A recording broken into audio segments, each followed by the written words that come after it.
All right, hello everyone, and peace of Christ to all of you. Please invite your friends and share the links. Yesterday we made a video, but sadly, maybe one or two of you only download the video, and look like, and even the video I made it before that, only very few, 3 people they download the video, or 5. The one about Muhammad being a white supremacist. Uh, as you know, I don't keep my videos on my channel. And when you don't download them, you show that you don't care and you don't support. And if you are a Christian, that's mean you are a Christian by name. So when we see 5 people only downloading out of tens of thousands subscribed to my channel, that's mean there's only few people really care. So I want to say thank you for not caring for what we do. Otherwise, you will act differently. Today, our topic is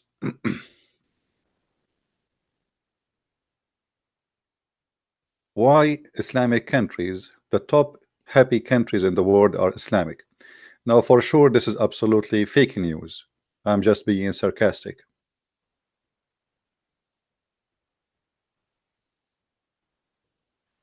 I'm being sarcastic.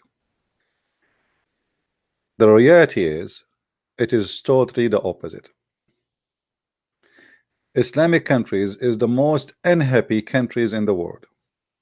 It doesn't matter where you live, even if you live in the wealthy one or the most poor one. The fact does not change that you will not be a happy person. And the reason for that is the missing of a freedom. You know, when you don't have a freedom, your life simply is being oppressed by somebody. As an example, those girls who we see in the stage, if they dance in Saudi Arabia, they are going to be arrested and jail between 10 to 15 years just for being and doing what they are doing right now. That is Islam, my friend. In case you do not know, playing chess is haram, and you can go to jail between 3 to 4 years if they want to practice the law on you. In case you do not know that playing music or listening to music or even playing a drum or anything, it is the way and the reason to go to hell. And today we are going to discuss this all together. But before we go there, yesterday we made a video. It's called Why 350 People Converted to Islam. Please go and watch it and download the video. The Muslims, after the tragic attack in New Zealand, they tried to take advantage of this tragedy to make it work for their propaganda. So they have even news agencies, TV stations, publishing a video saying that people they converted to Islam after that day. But the reality is it's false, and they were posting a video from 2007 in Germany, which says 5 German convert to Islam, but yet they claim that those people converted to Islam just yesterday in New Zealand. Let us watch a little bit of the video and then we continue. Now, went viral in social media in New Zealand. Okay,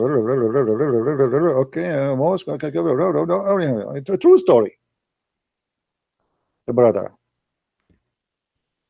I mean, even tragedy, they try to use it for their sake of the propaganda of Muhammad. People are leaving Islam left and right. And look, the 350, I mean, they don't say like 10, 20, I mean, 350. I mean, why you stop there? Make it 365. I mean, why 350? Why you made the 350 number? I mean, why you stuck with the 350? And they post all pictures of people we do not know who they are, and the news, and you know, they publish and they say, they send everywhere. Brother,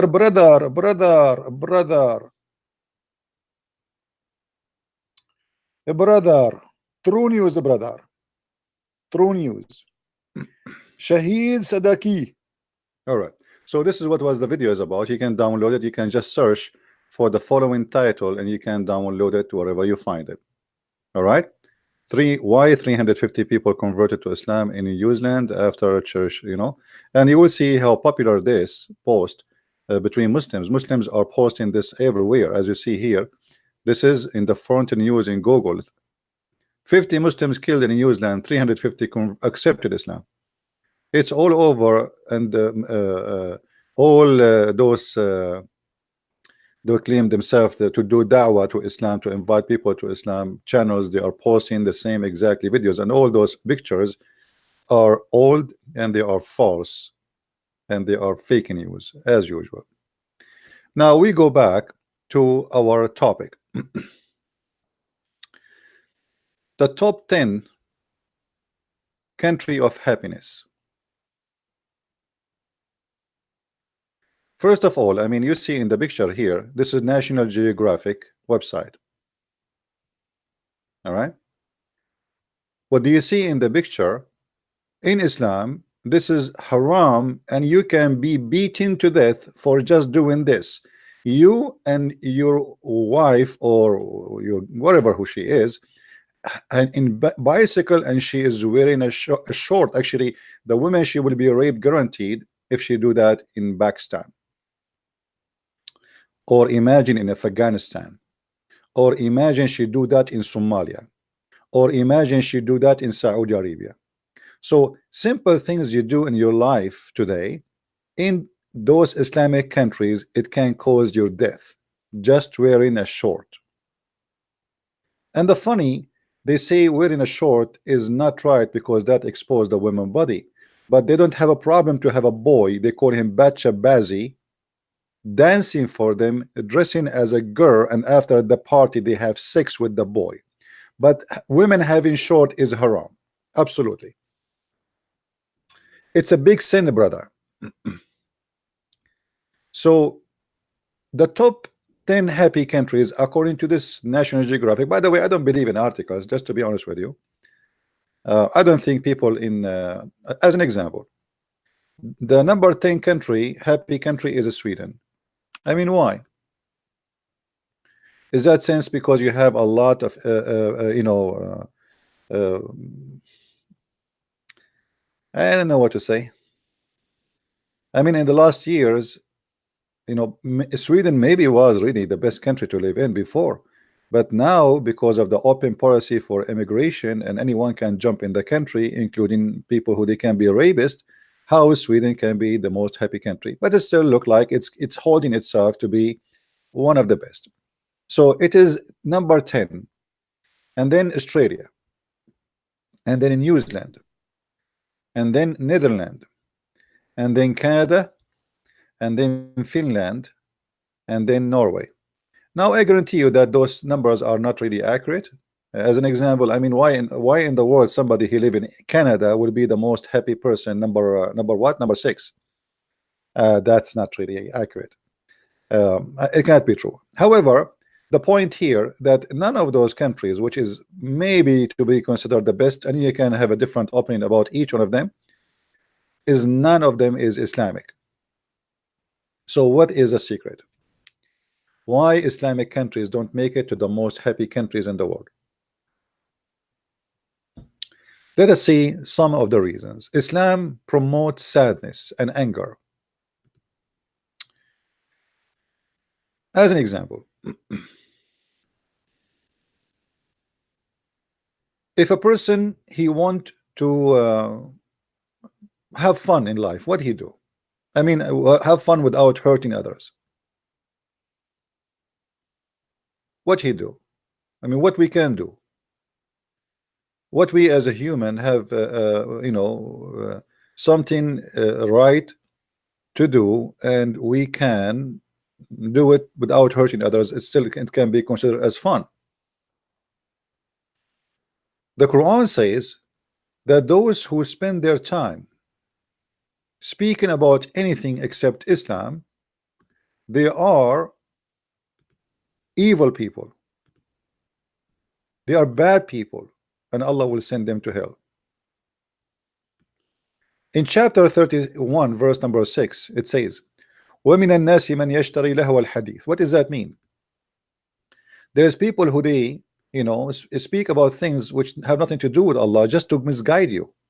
So the second you start talking about art, start talking about the music, start talking about anything, it's not about Allah and Muhammad.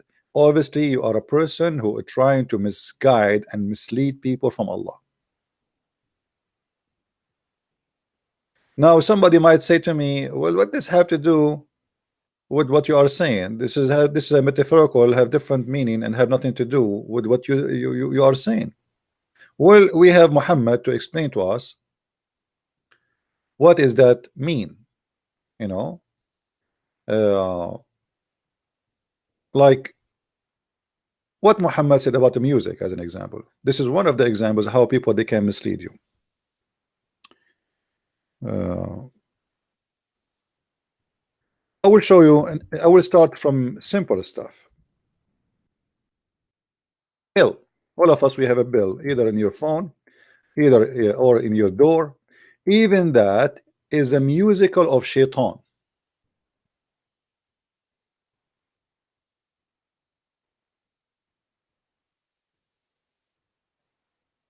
Even that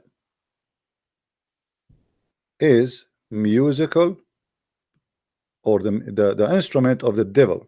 So if you are a person who have a bill, just a bill in your house, you are having the instrument of Satan in your house. And here the list of sadness grow.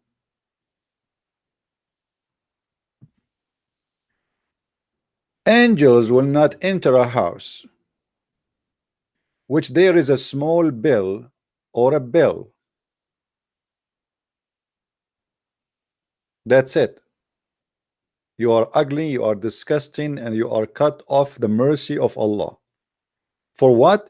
Because you do have a bill in your house. Sorry, I'm sorry for you. You have a bill, you are an ugly, evil person. I mean, if you ask yourself, why in the world, if I have a bill, this God is upset? I mean, did I kill anybody? Did I do anything wrong? What I did exactly? What having a bill have to do even with God? I mean, what's wrong with this God? So, all of us, like in a Christmas time, we have always this famous uh, decoration for a Christmas, like a bell, etc., and like jungle bells. Jungle bells for Muslims, jungle bells is the devilish thing. There's no jungle bells. It is haram. It is forbidden. It is from the devil, brother.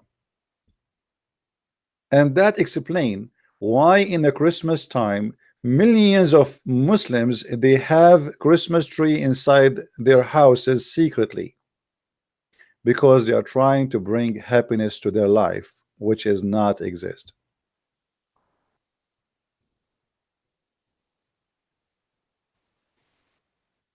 And I'm very thankful that Muslims don't have an equal person as Santa Claus, because Santa Claus in Christianity, Santa Claus, by the way, people they say he's a fake person. The fact is not, he's a real person. Many people they say Santa Claus is fake. This is because they're ignorant. Santa Claus is a real person, and he was a good man, very wonderful man, who spent his life trying to make children happy, not like Muhammad, the child molester. So Santa Claus is not a fiction, as many they start saying, especially atheists with their stupidity. Uh, you can go and search his history, his name, where he lived, even the house where he lived in is exist. Uh, Saint Nicholas, yes, he is not a fiction person. So imagine the Muslim, they have someone equal to Santa Claus. What he will have in his bag? Bomb, knife, I mean, you name it. And this is what ISIS they did with the children. They start making them or forcing the children to do beheading. So if Islam is a religion, forbid even having a bell in the house. The list go and it grow. Let us see what else.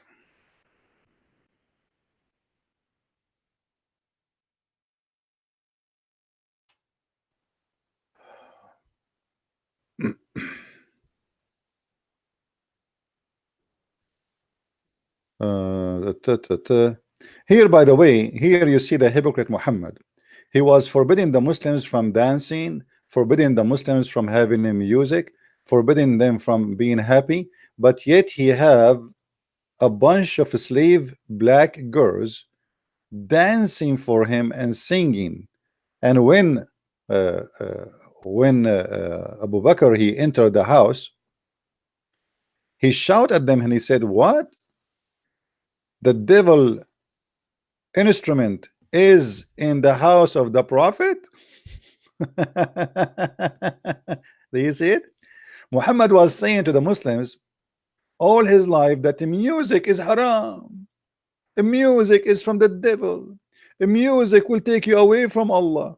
And then Abu Bakr he entered the house of Muhammad. He have a bunch of young beautiful girls shaking their asses and dancing for the prophet. And Abu Bakr he said, "Oh, this musical instrument of the devil in the house of the messenger of Allah." Do you see it? Hmm. Okay, guys, just hold on a second. Uh, I am making yogurt. Do you know how to make yogurt? I will teach you. Uh, Here you will see the hypocrisy of Muhammad. Slave girls are singing, and supposedly the song is about Muhammad being victorious. So you can sing about Muhammad. Muhammad listening to a song about Muhammad. Muhammad singing, listening to a song about him bringing Islam. It's fine. And girls are singing. It's not haram. It's not haram. Even they are not his wives. It's okay. And they are playing with the drum. It's not haram. But if you do the same, my friend, you are in trouble. So now the Muslims, because of this, they say the only song is not haram is the song the Prophet was listening to, because the Prophet he listened to it. This is the only song is halal. All right. If we continue,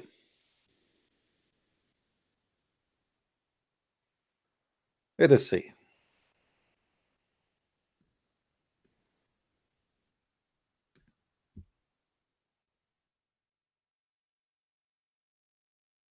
Muhammad is speaking badly about the Muslims, and he said that he heard the Prophet saying, "From among my people, followers, there will be some of people who will consider illegal sexual intercourse." But Muhammad, all, or let us say 90% of his sexual intercourse were illegal.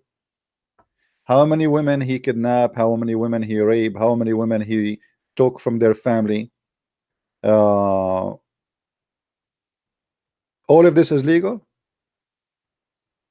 The girls who they are just in the previous hadith dancing for you, where do you get them from? If you are wearing silk, if you are drinking alcohol, and if you use a musical instrument, you are going to be like the pigs in the judgment day. Look what he said.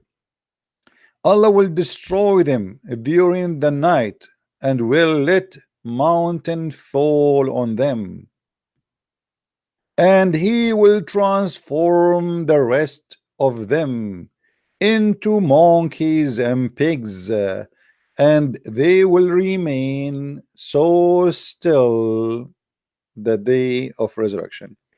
Now here we have a clear proof that Muhammad is a liar, because simply how many people who they are Muslims, they are listening to music, and Allah did not make them pigs and monkeys.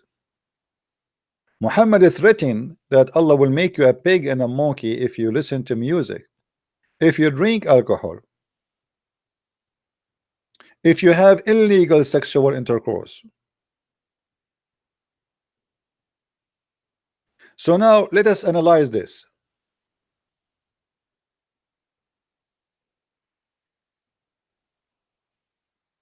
Illegal sexual intercourse is haram. But Muhammad, he allowed Muslim to have 1 day or 1 hour or 1 night stand or 3 night stand. If you remember, Muhammad, he said, and again, it is Muhammad who said, not me. Any man and women, they agree to have, and the Muslim here, they put between two bracket, temporarily marriage. The fact this is not a marriage and this is temporarily, yes. But to care to hide the shame of the prostitution of the Prophet of Allah, they claim that this is marriage. Since when a marriage can be temporarily? Since when marriage you hire a woman by paying her money to open her legs and you call that marriage, and then you say to her, I want you to open your legs for me, excuse my language, for the coming 3 hours or 3 days, and I will pay you $100 or $10. And if she agree, that according to Muhammad or the Muslims, they call it marriage. The fact in Arabic does not say anywhere the word marriage. It says any man, any male, any female, they agree to associate, to live together, to have boom boom together. أيما رجل وامرأة, as you see with me in the screen for those who speak Arabic. أيما رجل وامرأة توافقا فعشرة ما بينهما 3 ليال فإن أحبا أن يتزايدا أو يتتركا تتركا. Any male and female, they like to live together, which means have sex for 3 days. If they like to increase, they can increase. If they like to decrease and let it go, they can. So when Muhammad, he says, my people will make it legitimate to have sexual intercourse, he was talking about what? If you can even have a woman, all what you need to do is just do it according to Allah, by saying to her, hey, I want to F you, how much you want me to pay you. And the women, she say, okay, we have to do it halal way. Okay, I have to pay me $10. Okay, for how many hours? For 5 hours. Oh, don't you think $10 is so expensive for 5 hours? I don't care. This is business. Take it or leave it. This is halal. So when you hear Muhammad speaking about illegal sexual intercourse, you die laughing and you think this guy is like the rest of the Prophet. He is against illegal sexual intercourse, when the guy, he promote everything to be illegal, to the point even we have Muslims, they say to us in heaven they will have sex with their mother. Do you remember? How many of you remember? I don't know how many of you actually download the videos, but I guess not many.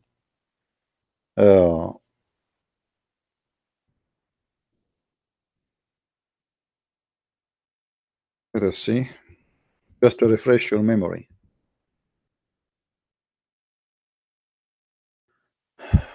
Just refresh your memory.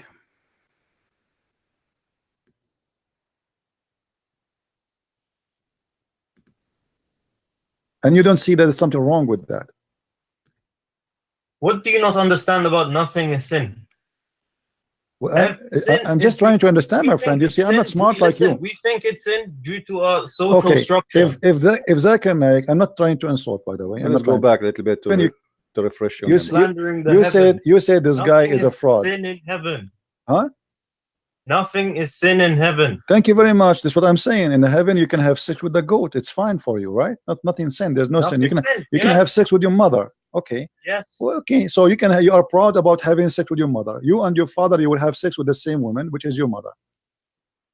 Anything is fine. Everything comes from God in heaven. No problem. So in the heaven of Allah, you will have a threesome. You and your father and your mother in the bed. Okay. And you don't see that there's something wrong with that. What do you not understand about nothing is sin? Well, I'm just trying to understand, my friend. You see, I'm not smart like you. We think it's sin due to our social structure. If Zakir Naik, I'm not trying to insult, by the way. I'm not trying. So anyway, why you don't understand there's nothing is sin in heaven. So look at what Muhammad did. Muhammad, he made the Muslims very stressed, and he manipulated their mind, saying to them, in the heaven of Allah, you can F your mother, you can F your sister, you can F your grandmother, even you can F Muhammad himself. And actually later we will speak about, and he said, yes, so what? Actually, I asked him, what if Muhammad Ali Klai, he wanna have sex with you? The guy, he said, and you can hear it, he says yes, like he was excited. So uh, what Muhammad did, he corrupt the mind of the human being who supposedly a believer in him. In the same time, he oppressed the person who don't believe in him, but yet he is born in a Muslim family. So now if you are born in a Muslim family, you have no choice to say, I don't accept this. Because who are you? You are just a Muslim and you have to obey. Your opinion is who nobody care for it. You're no one. You're nothing. You are just a Abdul. And as long you are Abdul, you just obey. So Muhammad here by saying that the one who have sexual intercourse illegally, which means you have to pay a woman, hire her, that will make her legal. Is if you have a girlfriend without paying her, this is haram. The woman, she have to take off her panty when you agree about the payment and for how long. Now the Muslim, they say that later Muhammad, he abrogated this and he forbidden it. But this is will be very strange because we have reference saying that the Muslims, they practice that even in the time of Abu Bakr and Umar al-Khattab, which mean even after the death of Muhammad. Secondly, why he approved something and then he disapprove it later? Number three, the Quran approve it in the chapter 4 verse 24. Allah, he allowed the Muslims to do the mut'a as we see it. And then Muhammad continues saying, wearing silk. Okay, you see, wearing silk, I can understand that's a person saying, oh, this is expensive clothes, maybe you should give your money to somebody is poor. But Muhammad, he was living a very wealthy life, and the proof is simple. Muhammad, he have hundreds of slaves, if not thousands, and he have 13 wives. So let us say Christian Prince, he bought a silky shirt, expensive one. Let us say it cost him $500. By doing that, I go to hell. But a man, he have 13 wives, spending his money on women he do not need, holding women in his house as if they are goats, and yet they claim that he was poor. And every woman, she have her servant slaves, they have guards. When you go to the house of the prophet, you have to ask for permission from who? From the guards, the black slaves standing in front of the door. Then Muhammad, he go farther and he says, and drinking alcoholic drink. But Muhammad himself, he used to be drunk at least 3 to 4 days a week. So what happened? Not only Muhammad, all the Muslims, they used to be drunk all day long, to the point Muslims, they go to pray and they are totally drunk. To the point Muhammad, he had to make a verse claiming that Allah, he said this verse, asking the Muslims not to come to pray when they are drunk. Chapter 4 verse number 43. Oh, you believe, don't come to pray when you are drunken.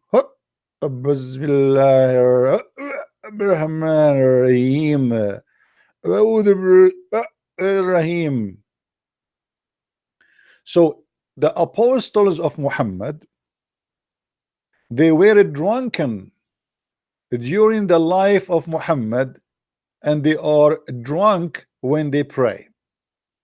And the reason Muhammad, he made this verse, because people, they start laughing to death at the believers who they are standing behind the prophet, and they are falling apart because all of them, they are drunk. So Muhammad, in order to stop this humiliation for his religion, he did not say to them don't drink, and he did not dare, because at that time he was weak. He don't want them to leave. And the same time, he himself need to drink, and he want to drink.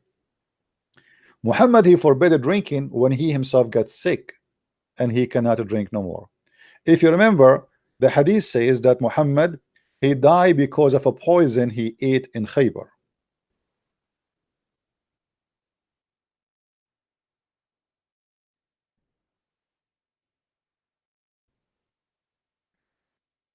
And since then, Muhammad, anything he swallow, he vomit, and he cannot drink wine. It's very harsh in his stomach.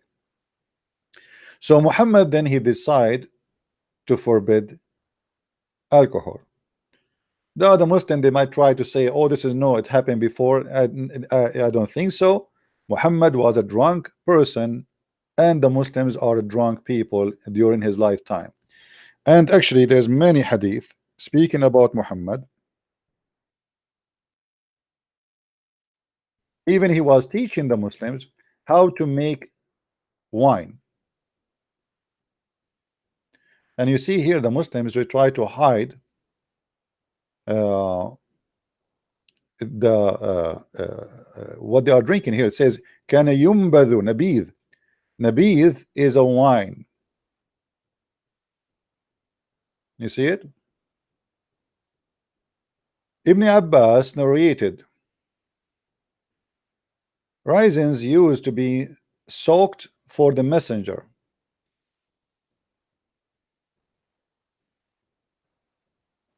The fact here what they are saying that they use to make from the grape wine for the messenger, and he drink it.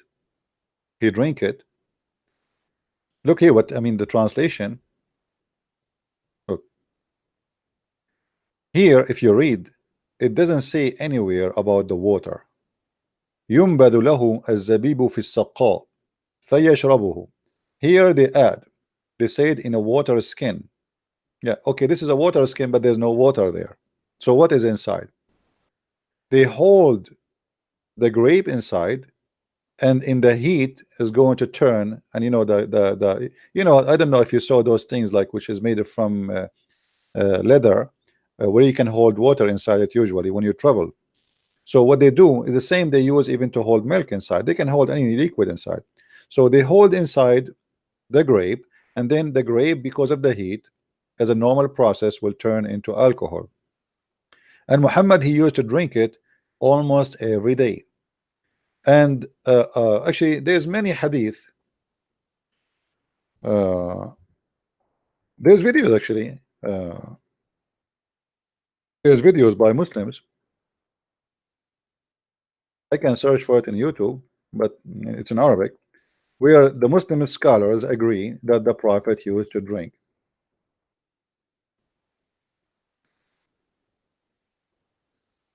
See, all those videos are talking about the Prophet drinking alcohol.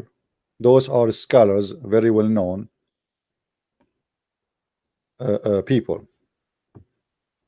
And not only he used to drink wine, actually, the Prophet he used even to do ablution with wine.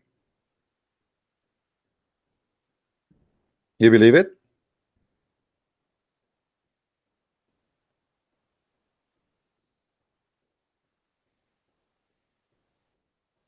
Uh, let me see if I can find some hadith.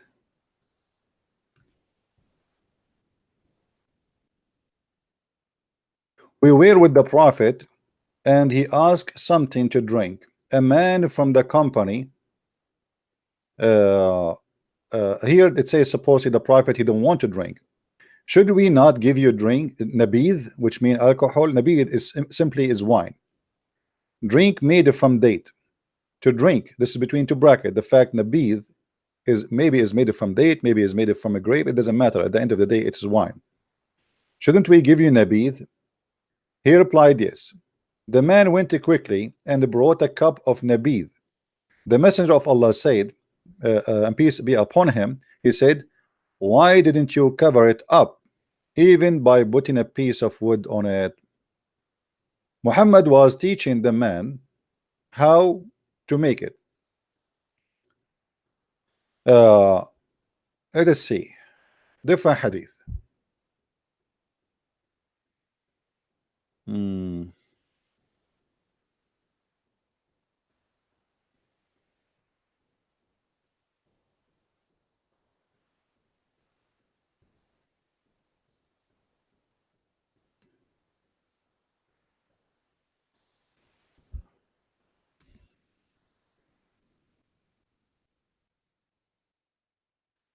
while he was at the rukn, the corner, like I saw a man bringing a cup to the messenger of Allah, and it was inside there was nabid, and he gave the cup and he raised it to his mouth, but he found it to be so strong, to be strong, so he gave it back to the man among them, and the people of messenger says, uh, is it unlawful, oh messenger, is it unlawful? He said, bring it, bring the man to me. So he was brought to him. He took the cup from him and called for water, and then he poured into the cup, which he raised to his mouth, and he frowned. Then he called for more water, and he poured into it. So simply what Muhammad saying, if the wine is strong, break it with some water. And the funny here, you will see the Muslims, they are not translating the word nabid. You see here, did you notice here? I mean, why the Muslim did not translate the word nabid? Because they don't want you to show you that this is nothing but wine. What the point of it translating the whole story, but you don't translate the word nabid? Why you keep it nabid? I mean, what is equal to this? There's no equal word for it.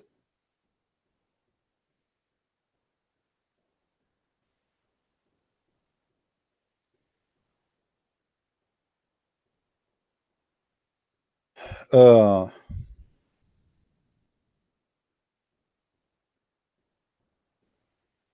let us see different. Actually, there's many.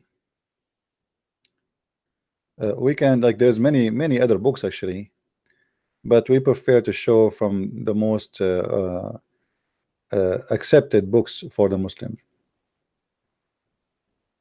Uh, um,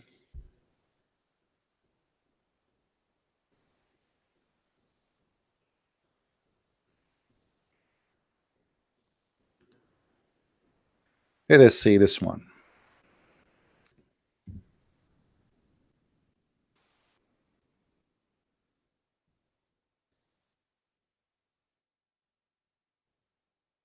On the night of the genie, the messenger of Allah said to him, do you have water for ablution? He said, no, I have nothing but nabid.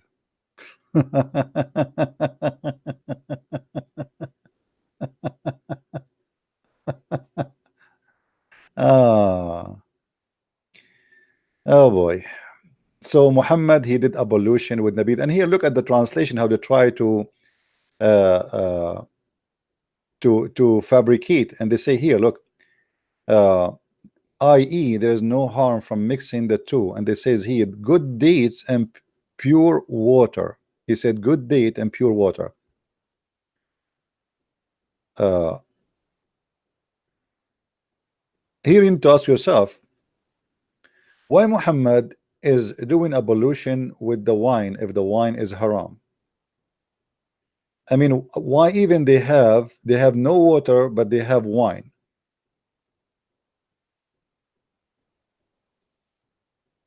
Oh, we can find tons of other stories, and actually I wish I can play for you uh, the video where Muslims speak about the Prophet, because whatever I say, the Muslim, they will say this guy is lying. uh,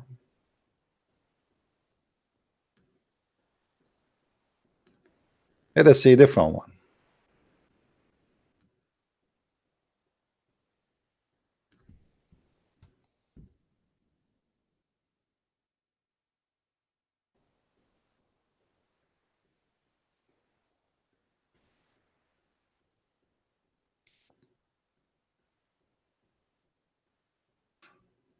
Hmm.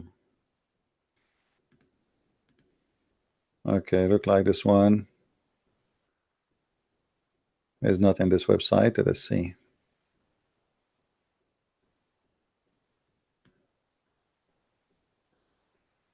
Anyway, even the Quran, I mean, why want to waste our time with the hadith? Even the Quran, Allah, he claimed that nabid and wine and alcohol is a miracle from Allah. uh,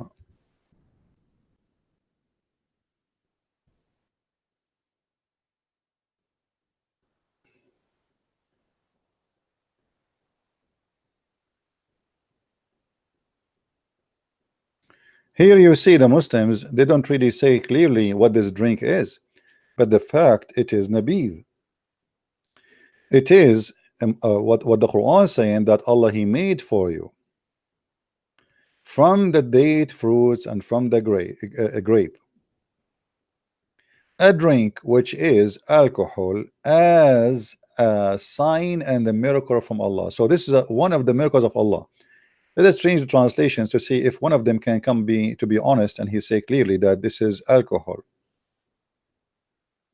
Yeah, see, until now we did not find one translation saying the truth, because in Arabic it says sakaran. Not only it's alcohol, drunken, it will make you drunk. It's a miracle of Allah.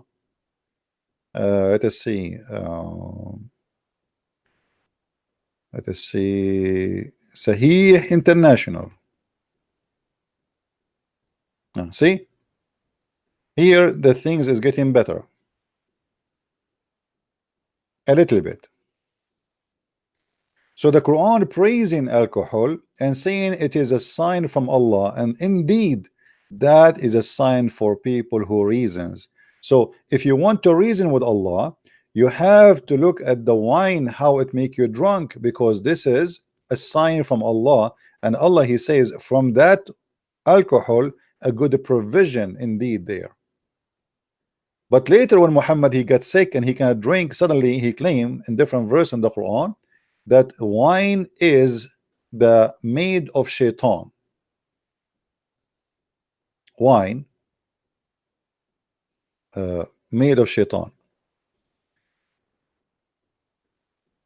Folks, don't use bad language in Arabic, otherwise I will block you. Folks 400, don't use a bad language.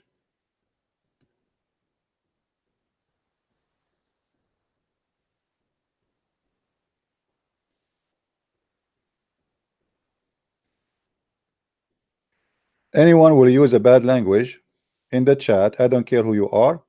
You are a Muslim, you are a Christian, you are a Hindu, you are a Buddha, I will ban you. So this time we give you time out, next time we'll ban you. You can speak your mind, but don't use bad language. Not even against Muhammad. Don't say the F word, don't say anything like that, because that will not make a point. Here we are here to teach, not to call names. So now we go back. What is else can make us happy? You cannot have alcohol, you cannot have a music, and if you do that, Allah will make you a pig and a monkey, as Muhammad he said in the judgment day.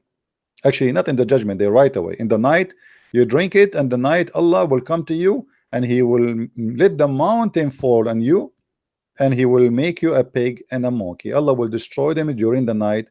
So if you play with some music at night, Allah will come and He will destroy you during the night. So now I cannot play music, I cannot have party, I cannot sing. What I can do? Maybe I can play chess. Finally we found something. It is not haram. What about playing chess? Is playing chess is haram in Islam? The answer, yes. Even chess is haram.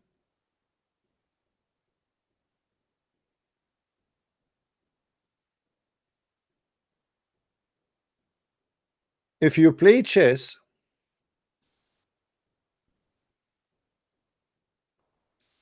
you are committing a big sin, and Allah will punish you badly.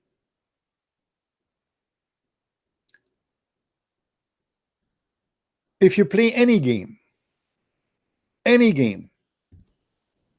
is the same as putting your hands on the blood of a pig to Muhammad.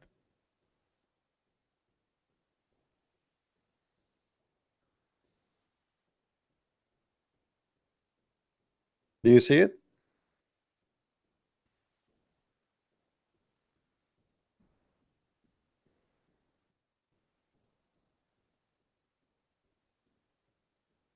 Because all games are forbidden. And actually all Muslim scholars, they agree that this is a game that's totally forbidden. And any actually any game, Muhammad, he allowed Muslims only to do things: teach your children to ride horses, to shoot, uh, uh, and Quran. Why those they need it? Or because they want to do jihad. That's it. That's it.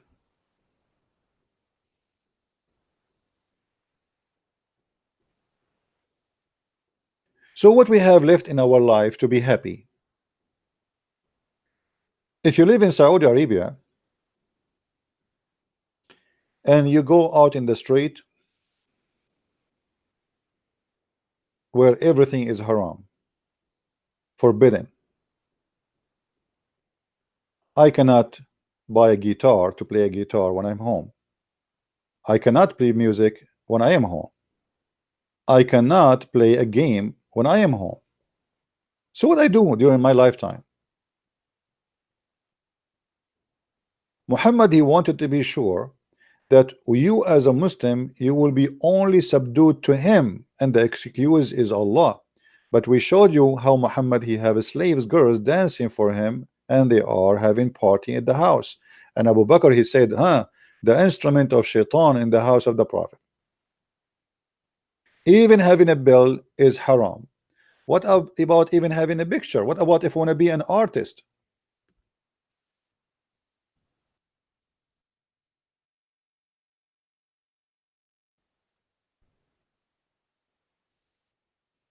If you are an artist and you want to draw a picture, Allah will bring you in the judgment day, and he will say to you, okay, here we go. This is the picture you draw. I want you to make it alive. And he will order you to breathe into it to give it life. Read carefully what Muhammad he said. This is not me. Actually, let us see a more clear hadith from this one. The Messenger of Allah said, whoever make an image, he will be punished until he is commanded to breathe a soul into it, and he will not be able to do so. You see, all of those are about against images. Now you see, having an image of to worship, I can understand, but why if I make an image it is haram? And by the way, Muslims today are hypocrites. Excuse me, they are not following the Prophet, because how many Muslims they have a phone? The phone you have in your hand is nothing but images. Computer is nothing but images, even if you don't open images, by the way, because if, as an example, if you have Windows or if you have Mac or whatever you have, icons is images.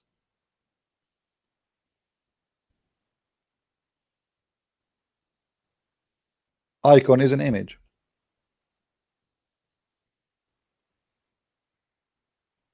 How many Muslims they have TVs? All the Muslims have TV, but in fact TV is haram, because TV is nothing but endless images broadcasted from somewhere. Some of it is for living being, and some of it for draw or art. So now if you are a Muslim and sitting at home, and then you turn your TV, and then even the music for the news, like da, da, da, da, da, news, this is haram. So you are being hypocrite.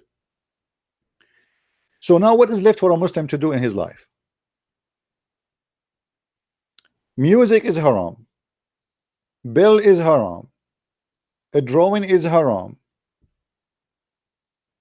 singing is haram, chess is haram. So what we will do?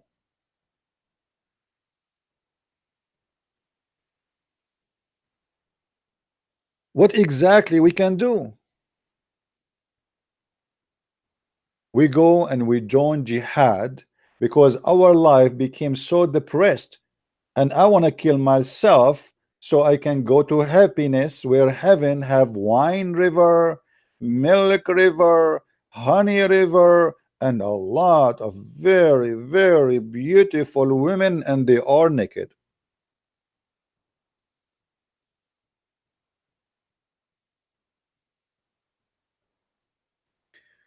We have a person, his name is Ison. He said, after listening to you for 5 months, I accept Jesus. Glory to the Lord, my friend.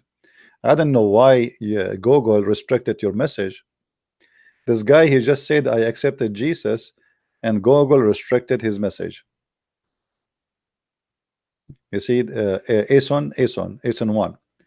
He said, after listening to you for 5 months, and now the message is retracted. I know why is that.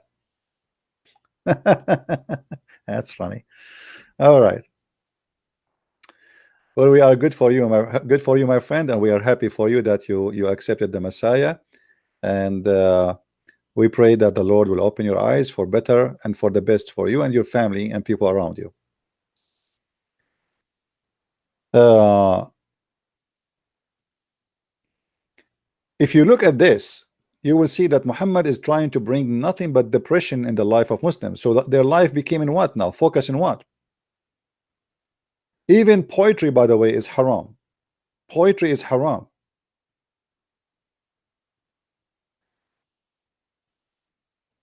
The Arab, they used to do something is called saja.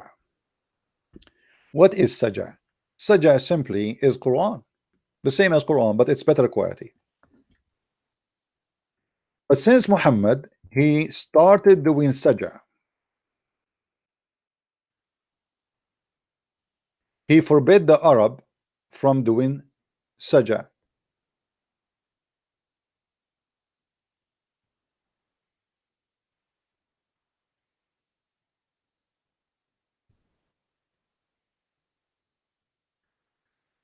You see here, by the way, the Muslims, they give a false translation for their hadith. This guy, he's saying, this guy, he is from Ikhwanul Innama hada min Ikhwanul Kuhan. Muhammad, he acknowledged that there is people who they call them the monks, who they speak in saja. In English here, they give it definition this word.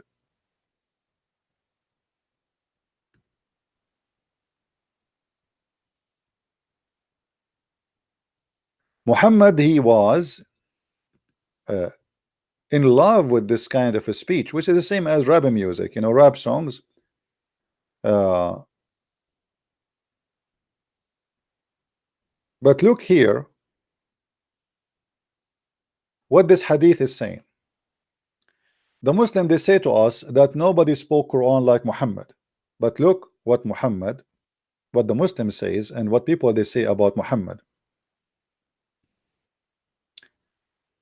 Thereupon Allah Messenger said, he was talking saja phrases like the saja of the desert Arab. This is exactly the Quran, but it's a bad version of it, very bad quality.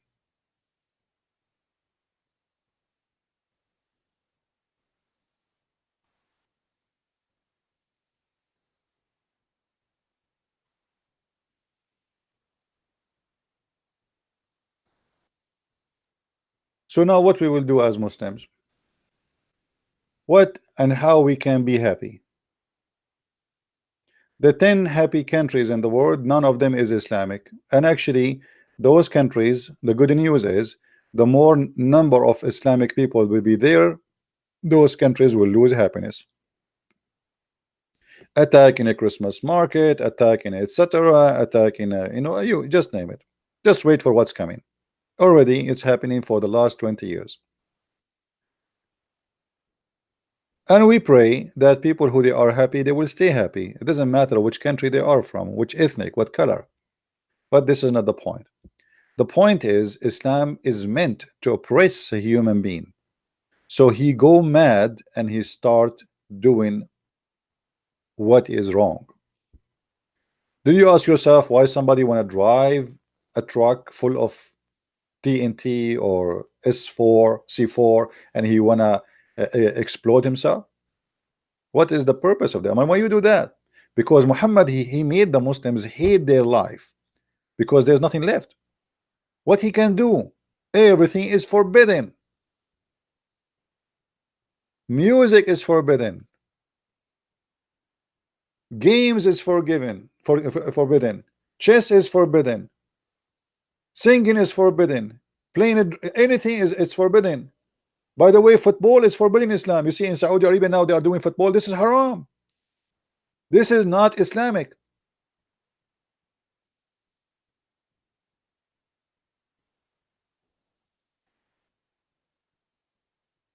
So what a Muslim, will make a Muslim happy?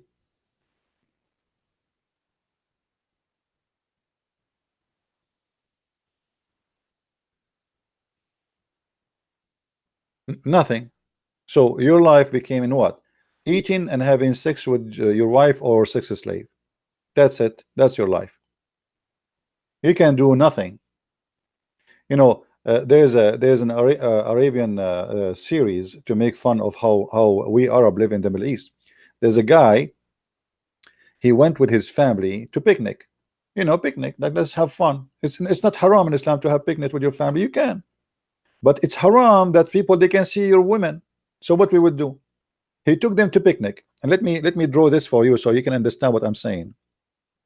I have to use now my specific skills of art, as you know. So imagine you go with your wife. Here we have a river. Okay, this is a river, and now you and your wife are going to sit next to the river, but around the river there's people too, and you sit here with your family. This is your wife, this is you, this is your kid, this is your daughter. Now, because it's haram people to see me, so I put a sheet in this side.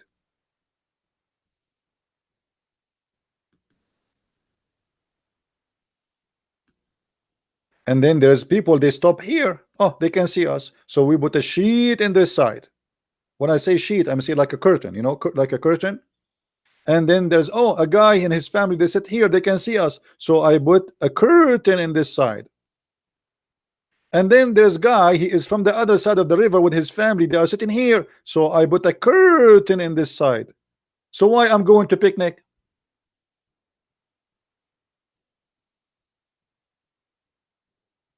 What kind of a picnic this picnic is? I have 4 curtains around my spot. I see nothing because it's haram. I remember once I think this was in Philippines. I was in the beach. When I swim, I take a spot where there's nobody really. I stay away from people. So I was like in a spot which is almost empty.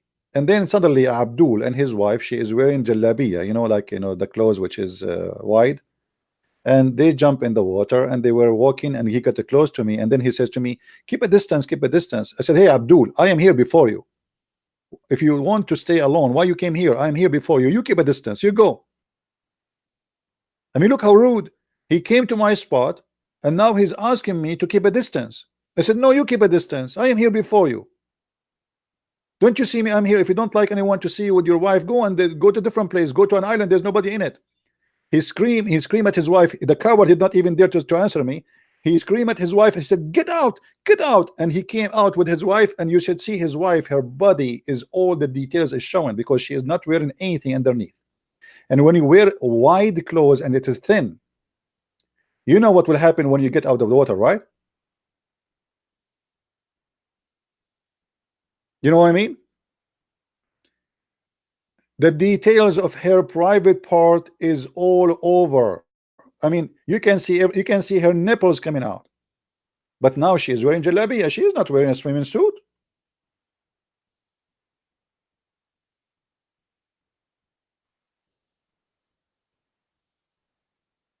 So what we can do in our life if we are a Muslim to be happy? We go to the mosque teach us that we have to fight the Christians and the Jews. We have to fight the Hindus, they are kuffar.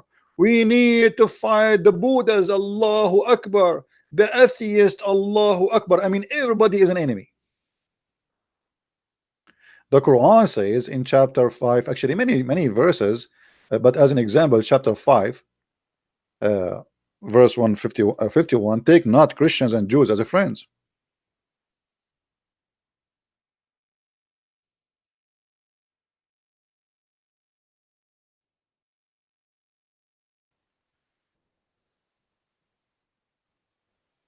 And not only the Jews, by the not only the Christian, Allah He said in chapter 5 verse 14 that Allah will spread hatred between them, because usually I mention this only because I am a Christian, but Allah He mentioned that to the Jews, that Allah will spread hatred between the Jews in chapter 5 verse number 64. So the God of Islam, He is consistent with his hatred, not with love. He want to spread love. The same he do say about the Christians. If you go to chapter 5 verse 14, it says exactly the same. Allah He want to spread hatred and enmity between the Christians until the day of resurrection. So now we have a good idea why a Muslim person is not a happy person, because what is left for him to live for?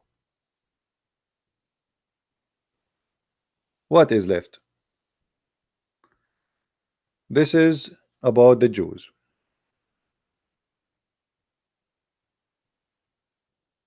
We have placed enmity and hatred among them. We have placed enmity and hatred. Who is talking? Allah.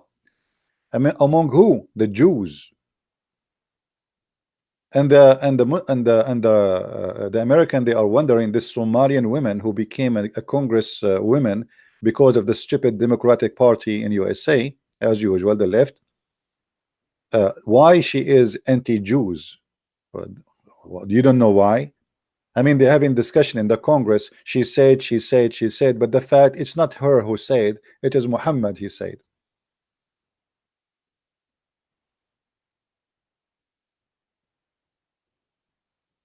Among them, Allah saying, we have placed enmity and hatred till the day of resurrection.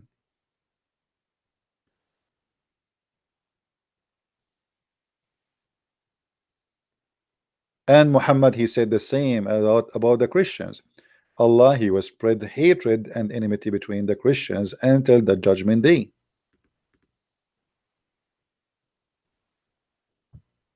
From those who call themselves Christians, we did take a covenant, but they forgot a good part of the message that we send them, so we string them with enmity and hatred.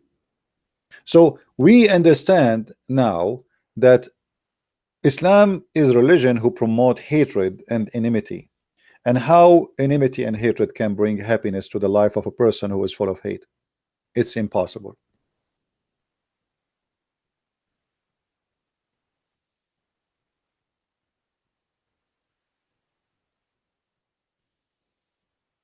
Do we agree?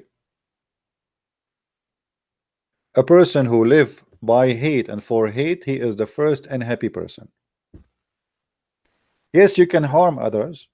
Yes, you can kill others and you make them unhappy too, but at the end of the day, you are the first one who suffer from your hatred. You have no good in your life. You go to the mosque, you find people coming from the mosque, their faces as if they are just coming out of the grave. Why? Because the speech was teaching nothing but hate. The Christians, Allahu Akbar, they are insulting the Prophet. How dare to insult the Prophet? We showed you just 2 days ago in the video I made about Muhammad and Allah was a white supremacist. How if you say anything against the Prophet, you should be killed, which means you as a Muslim, you should not be happy if somebody insult the Prophet to the point you are willing to kill, and you have to kill. Killing is a lifestyle in Islam, is not a temporary thing. A person who is a scholar, who he said that the Quran was created, the Muslims, they slaughter him in the Adha day. in the Eid, in the holiday. Big scholar in the history of Islam. The Caliphate, he brought him to the mosque and he said, usually we slaughter a sheep. Today we are going to slaughter this idiot who said the Quran is created. And when he slaughtered him like a sheep in the middle of the mosque, all the believers start rejoicing. This is how the Muslims, according to Allah, rejoice. And actually the Quran confirmed that. How a Muslim he will be rejoiced? Read carefully with me.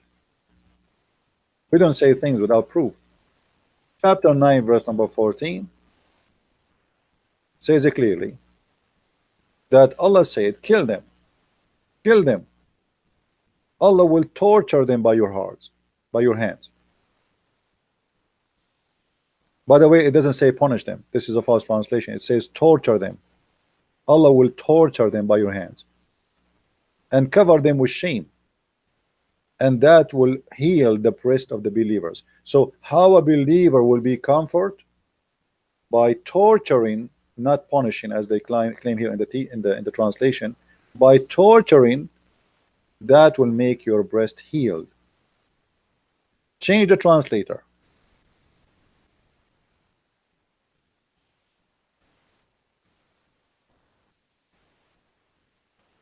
Still they are saying punishing. It's not true. It doesn't say punish. It says torture. See here the translation change. And then in the verse after it, the Quran confirm it again. It says Allah will remove the rag within your heart. Allah will remove what? The anger. By what? By killing a human being. The only way in Islam to be anger free is to slaughter somebody, and that will make you happy.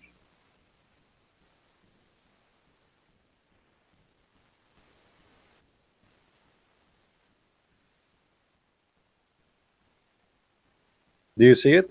I'm not making things up. This is the Quran in front of you. Chapter 9, verse number 14, verse number 15.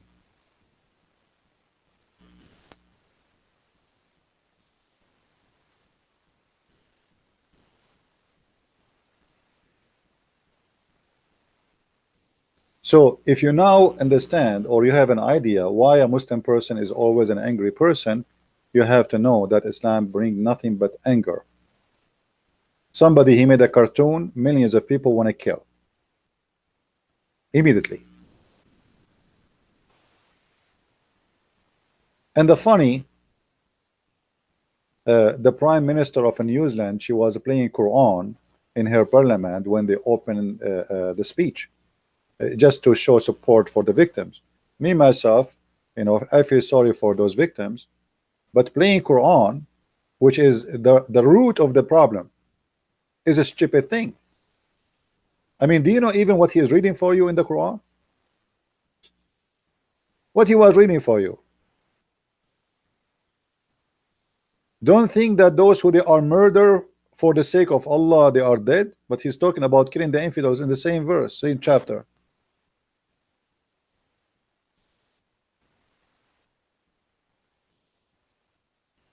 Western people are ignorant, generally speaking, when it's come to the cult of Islam.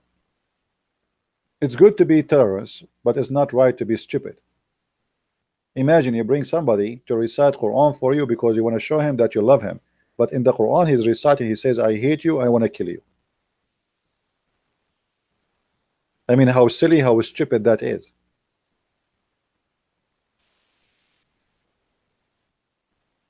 What people do not understand, that the problem is not really in a terrorist attack. The problem is how and why people become into terrorism.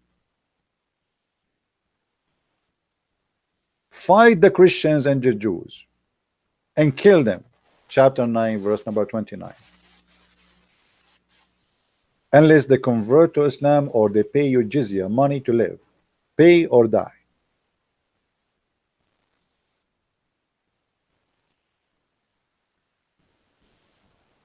Western people, they have funny mentality, and since I came to the state, You know, when I was living in the Middle East, uh, I always thought about Western as they are really smart people.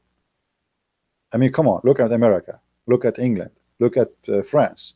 I mean, look at the civilization they have. I mean, there's no way those people aren't smart. And then when I moved to the West, I noticed that Western people are totally ignorant. Yes, maybe they have a good working system.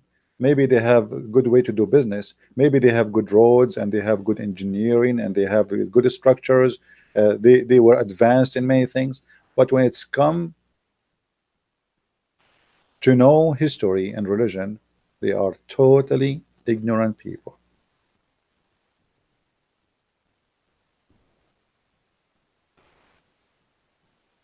I remember once a Western guy, he sat next to me. I was drinking coffee in a coffee shop, and I was reading my phone in Arabic, I think, something like that. I don't know what I was doing. So he noticed I am like, you know, obviously this guy maybe he's an Arab.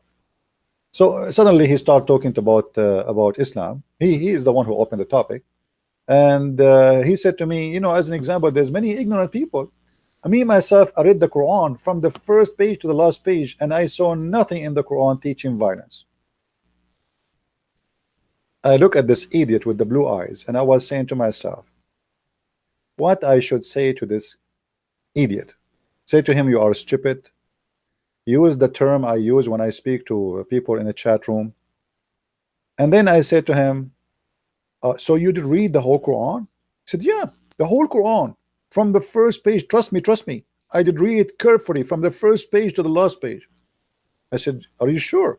He said, yeah, I'm not kidding with you, I'm telling you. And I said, well, I don't think this is right. I mean, the first page in the Quran is insulting the Christians and the Jews. He said, no. I said, yeah. And then, you know, after that we have a conversation. I start showing him in my phone. He said, I don't know the Quran, I did read, have nothing of this. And I said to him, I think you did not read the Quran, really. I mean, you are just copying what some people say. I said, I'm not lying to you. I said, well, obviously, there's no way you did read the Quran and you did not see this. He did read the Quran and he never saw verses increasing or encouraging killing and harming Christians and Jews and non-Muslims. Never, never. Islam is peace.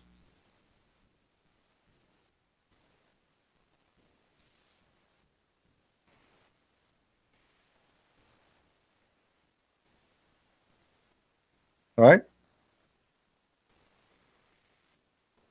No, he is just an ignorant guy. He's not Muslim. He's not a Muslim. He's just an ignorant.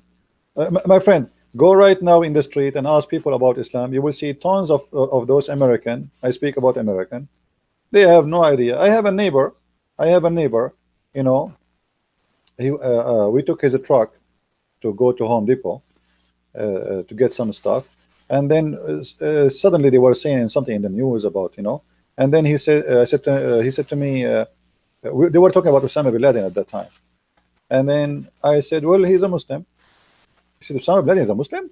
Imagine, after 10 years of 9/11, my neighbor, he did not know that Osama bin Laden is a Muslim. Welcome to America.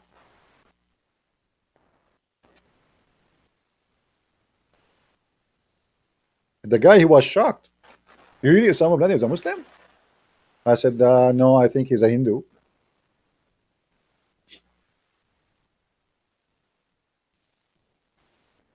This is America, my friend.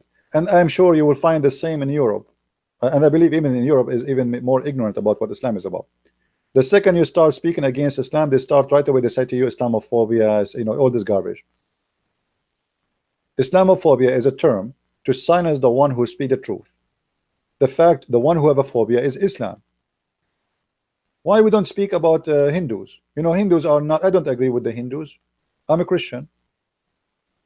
Why the problem is Islam? Because if you go on right now and count the last 30 days terrorist attacks, you will find that all is involved Islam. Like After a year or two, finally there's a guy who is doing a terrorist attack. He is not a Muslim. But out of thousands and thousands of attacks, all done by Islamic believers, nobody count them, to the point nobody condemn terrorist attack no more, because simply it's normal to hear that a Muslim attack somewhere. It's like a daily news. Just last month, almost we have a nuclear weapon war between India and Pakistan because of terrorists. Indian was attacked by Muslim terrorists from Pakistan. This is the truth. I mean, why nobody want to see the truth? They attack police station and they slaughter more than 30 to 40 Indian soldiers by knives. And after they kill them, they start cutting their limbs. They say to you about what this country is called, the one in Asia. I forgot the name. The Muslim there, they call them the Ronga, something like this. Even that is not true. It was the Muslims who established an army to kill the Buddhas and to take them out of the land. But this is not even their land. They themselves, they are a refugee.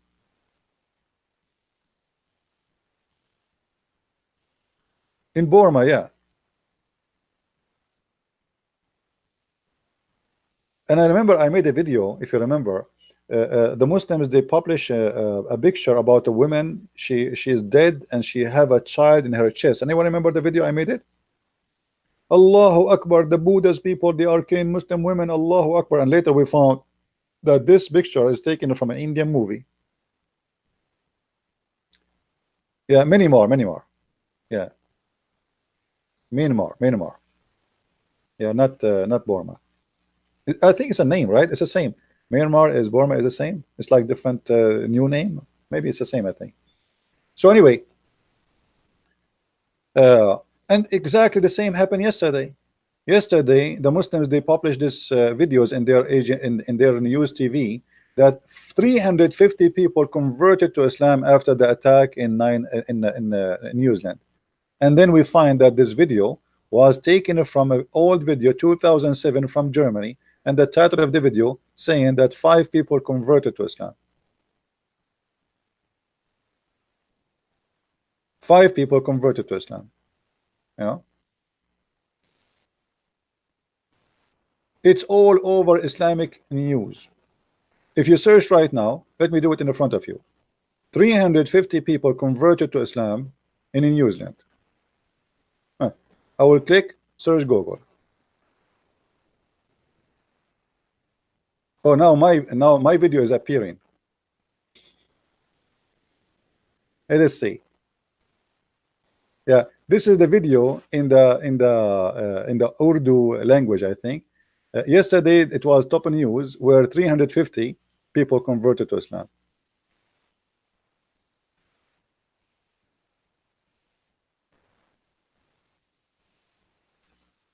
And people, they start getting them busted.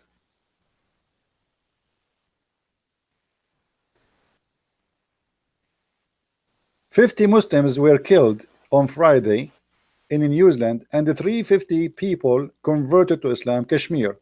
You click in the link, the page is not found. They took it off because we got them busted.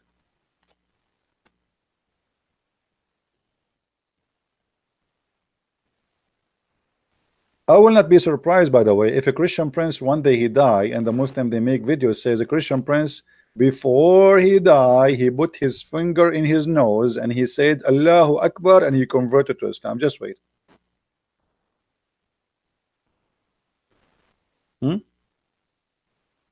It's happening. You die, they say this guy, after you die, they say he converted to Islam. I mean, I never saw a cult full of lies as much as this cult.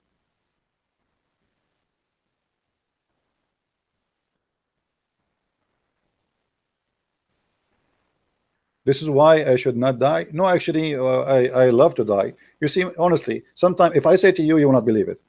I made a prayer to the Lord saying to him, please, Lord, make my life short. And maybe for you, you might maybe not understand why someone like me saying, please Lord, make my life short. You see, when you are an idiot, you can live, you don't care. I mean, what's happening around you. You know what I mean? When you are a person who can turn your brain off and you don't think about except like food, watching a movie, you know, I mean, normal stuff. Your life is more relaxed. Uh, for me, the world is disgusting. I don't think really. I don't see good around me. So why I want to stay and I want to live long? But for sure, I'm not going to do what the Muslim do, commit suicide, or you know. But for me, I pray and I pray in front of you to the Lord to make my life shorter. Because what the point of this earth? I did my part. I spent years and years teaching. People who want to listen, they can listen. But if you look around you, I mean, this earth is disgusting. What is right is wrong, and what's wrong is right. So why we are holding ourselves into this life when this life really nothing good about it around us? You open your TV, what do you see in TV? I mean, even TVs are disgusting. Either disgusting or stupid. I mean, the most popular movies these days is a Batman. I mean, are you fooling yourself, or you're stupid, or what? A guy, he jumped from a building to building. A Spider-Man. I mean, a human being became so bored to the point he have no idea what he's trying to find in his life. Spider-Man. A guy, he hold himself with a spider silk. Even Muhammad did not come with this idea. So why we laugh at Muhammad when he fly in the top of to the sky with the mule? You watch TV, news. I mean, the news is stupid. The criminal is a victim, and the victim is a criminal. You open Fox News. Fox News is insulting Democrat. Democrat is insulting the Republican. The same boring, stupid stuff. The Democrat, they want to be all America to be hipless, hippie, have sex with everybody, drugs everywhere, and I mean, it's the same stupid thing. Human being is really corrupt, and he became a very disgusting creature. So why we are so much in hold with life to the point as if we are living in heaven? This is not heaven. This is not heaven.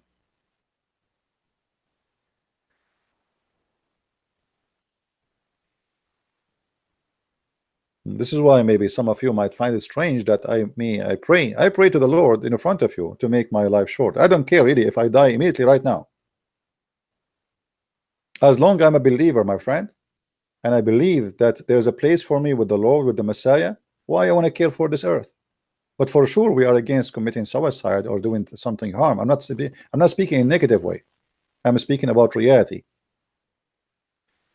A person who don't care for what's happening around him, he will have a, you know, he will be relaxed. For me, I go to bed to sleep, my brain is functioning, is running.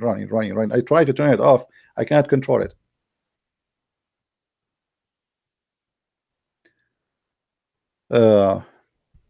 This is why sometimes foolishness, yeah, a foolish person, he can be a happier person.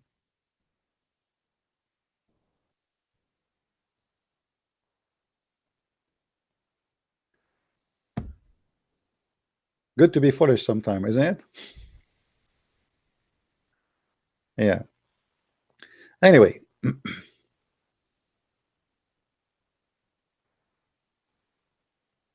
yeah, people who get hurt most is people who care most. That's absolutely true. Because if you don't care, I mean, whatever happened to your neighbor next door, you know, who care, right? So you still enjoy what you do. But at the end of the day, if you are a person of a quality, you cannot lower your quality. This is how you are. This is how you are made. We should care for everybody. I care for Muslims too. I wish all Muslims to live in peace and to have nice life. Why not? They are human like us. Because at the end of the day, love and peace will return to all of us. You see, if Muslims, they learn the value of peace and love, then they will not think of harming someone as a Muslim. So the benefit is for all mankind. It's not only for the Muslim. If we can convince somebody to believe in the value of peace and to be civil. You see, you don't have to agree with the Christian prince. You don't you have the right to be upset from a Christian prince saying something about your prophet. But why you want to kill? Answer him, refute him. People, they say the F word to Jesus every day. No Christian saying I'm going to kill you for saying that. Yet Jesus for us is not a prophet, he's God.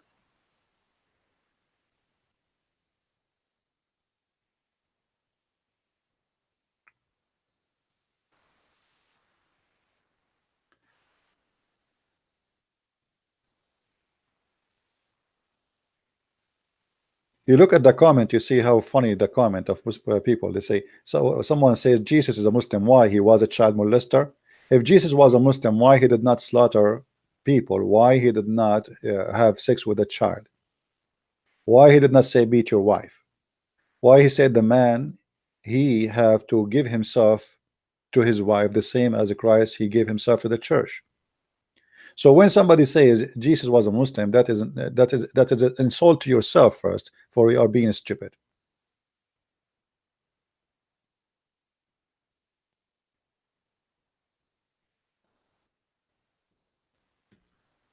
Why? Jesus he kisses stones?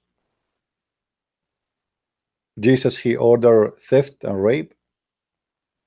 Jesus he allowed us to lie? Isn't it Jesus who said either you say nay nay or yea yea, which means even oath is not allowed? Jesus the one who said love your enemy. How Jesus can be Muslim? Muhammad he says kill anyone, kill the one who insult the prophet.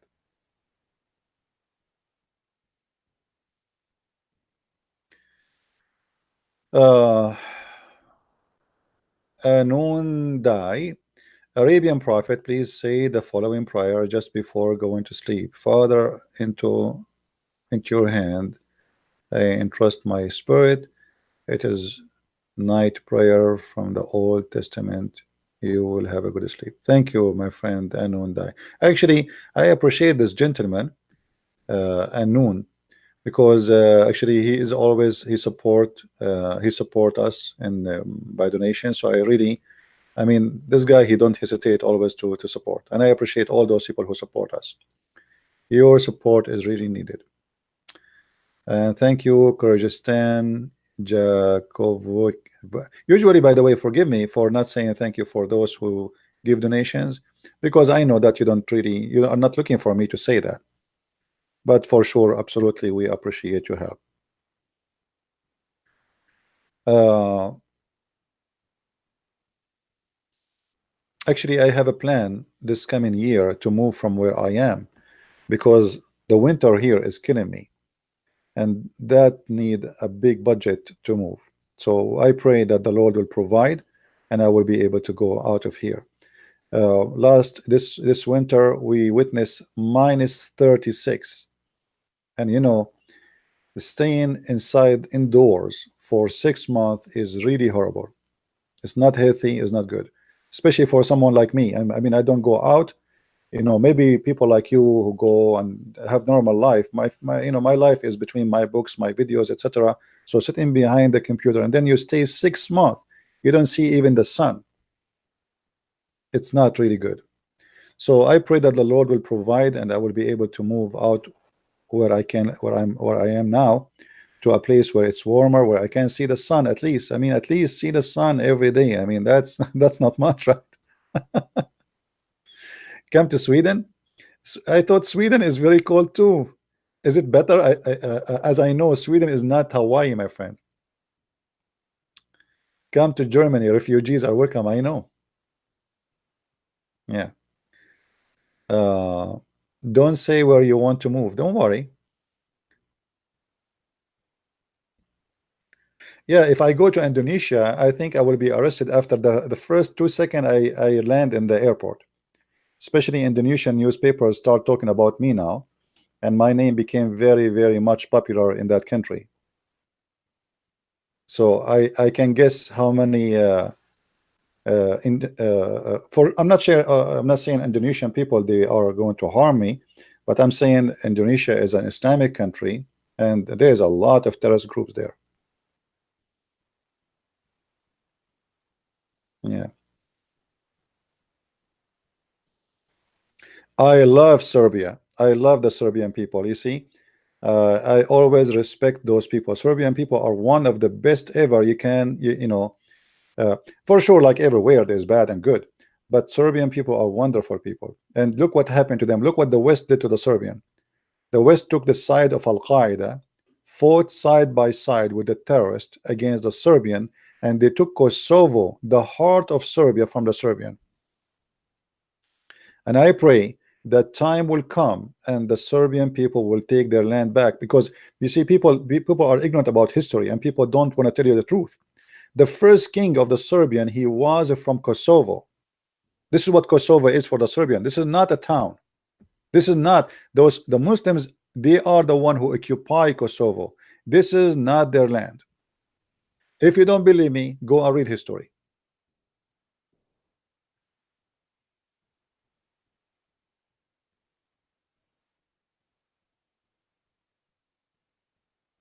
And this is why I said a person like me, he suffer, because I see that the whole world is turning things upside down. I mean, look, the victims, they made them criminals. Erdogan is making speeches about he will teach the killer in New Zealand, he will punish him as if he is the king of this earth. But Erdogan, he killed millions of Muslims in Syria. He killed millions. His country, the Ottoman Empire, they killed even the Turkey itself is not their land. And yet he speak about ethic.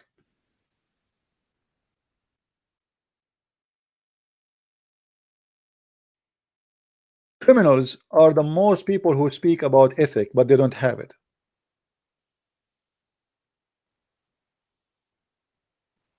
Erdogan, he made a speech saying that the West is waging war in Islam just to gain some votes in the election. He is a very devilish man.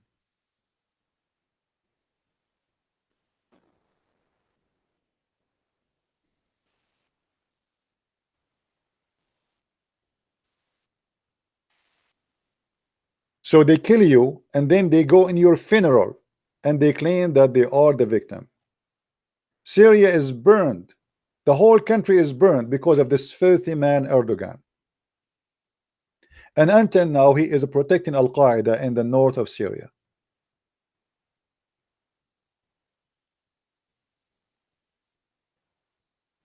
No, Erdogan is not losing his mind, my friend. He's a very smart person.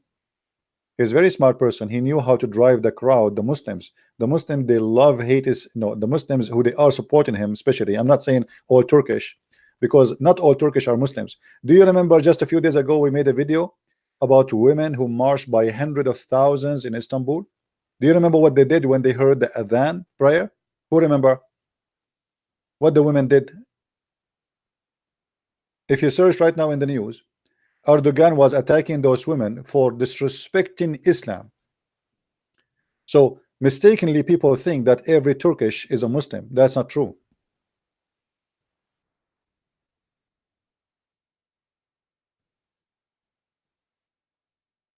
Let me find the video.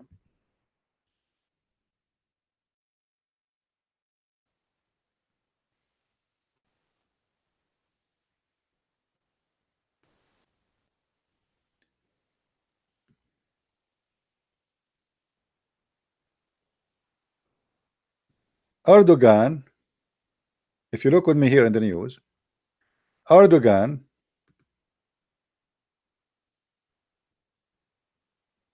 he accuses women march of disrespecting Islam, and absolutely they did respect Islam.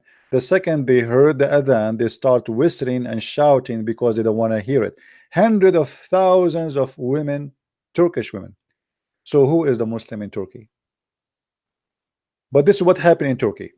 The second an Islamic party took a place or took the office, they will never leave until you have a revolution. Count my words, and you will see Erdogan will never go. Will never go unless they drag him out of the office. Islamists, when they take an office, they never leave.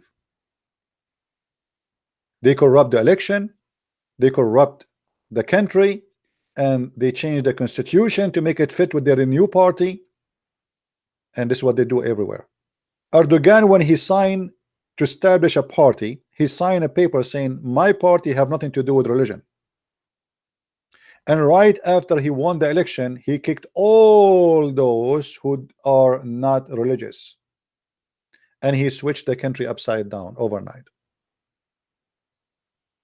So now the liberals in Turkey, the only way for them to take Turkey back, and count my words, is revolution, no election, because they will always he will corrupt no matter what you do. Even if Turkey bankrupt, Erdogan will win the election, because Islamists are corrupt people who corrupt elections. They don't believe in election anyway.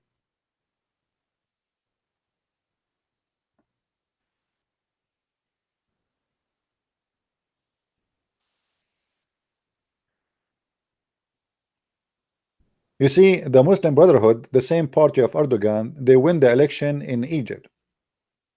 If the Egyptian did not take them 30 millions, they marched in the street and they drove the Muslim Brotherhood out of government. If that did not happen, the Muslim Brotherhood, if they were successful to stay there for 5 years only, that's it. Egypt is going to be a Muslim Brotherhood for the coming 100 years unless you make a revolution. The same exactly in Iran. In Iran, they say to you there's election for president, but people do not know that the mullahs, they have to decide who is the one can go for election, which means to be a president, which means we have this guy and this guy and this guy, they want to go to be for election. I am citizen, I am Iranian, I want to be a president. It's not up to you. The mullahs, they have to approve you first before you can be your name to be in the election box. So at the end of the day, they are deciding in pre-decision who is the one is going to be the president. There's no election.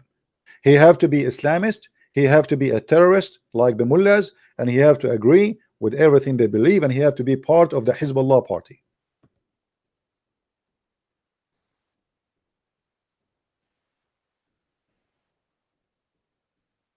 David Kenwood, ISIS is not gone.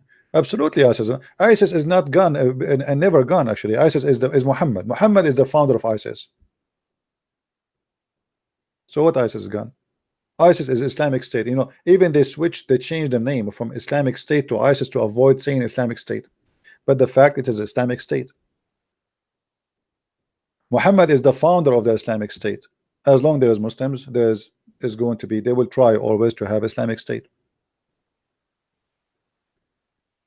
Same doesn't matter. Militia doesn't matter which country. The second Muslims they come into government, you cannot take them off unless you do have a revolution, and that will cause a lot of a bloodshed, sadly.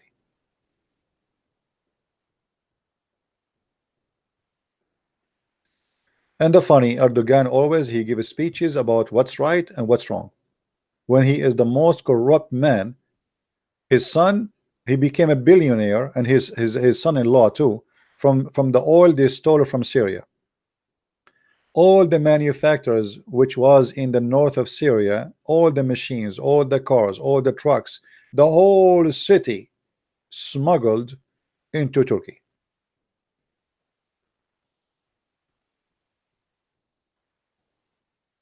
Imagine Turkey was getting the oil barrel from ISIS for $4. $4 only. The price is $60. The Turkish they get it for $4. This is who is Erdogan. And Erdogan, he is the same as a worm in the belly of Europe. He threatened them. He forced them to pay him to pay. You know, he's like it's a mafia guy. You know, if you don't pay me, I'm going to open my borders so refugee will flood you. And now Europe, they have to bribe Erdogan with billions and trillions of dollars.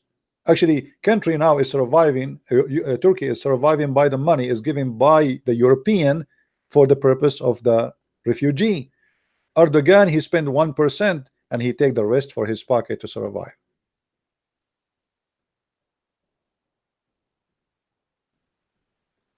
But by the way, those people, they are very helpful, and I will tell you why. When the Muslim Brotherhood won the election in Egypt many years ago, I was in a radio show with Osama Dakdok, if you know him, and Osama was upset. He's an Egyptian, so he was sad for where he's coming from. I mean, what happened? The Muslim Brotherhood took over. I said to him, actually, this is a good news. He said, why? He said, the best way to show Muslims that Islam is a stupid cult is to make them under Islamic government. As long as there is no Islamic government, they will not really see the real face of Islam. Because Muslims, when they are not in the government, they can give you speeches about Islam is the way of solution, the way of life, brother. If we have Islamic government, things will be different, brother. Now, okay, now they are Islamic government. Let us see what they do. And I told him, you will see. You will see. In less than a year, 30 million Egyptians, they strike in the street because they saw that the Muslim Brotherhood is the most corrupt party Egypt ever witnessed. Before they thought, okay, you know what, maybe because those people are not Islamists, they are corrupt. Maybe this president, he is a Muslim by name. This is why the country is not going to the right direction. So let us vote for the Muslim Brotherhood. They have long beard, they praise Allah, they are believers, they have the black spot in their forehead because they bow down to Allah a lot. So let us give them the chance. And when they give them the chance, they witness firsthand how the country was collapsing. And Erdogan is the same. Since Erdogan, he took Turkey. Look at the currency of Turkey. I don't know how many of you are Turkish. You go to the market to buy a chicken. In the morning, the price, let us say 5,000. Afternoon, it is 10,000. This is how life in Turkey is. Trump, if he make a tweet, just a tweet, imagine how weak this country is. To the point, if a guy, his name is a Trump, sitting in his ass in the White House, he make a tweet against Turkey, the currency immediately lose between 20 to 30% of its value. A tweet. So what if a Trump, he made 5 tweets a day?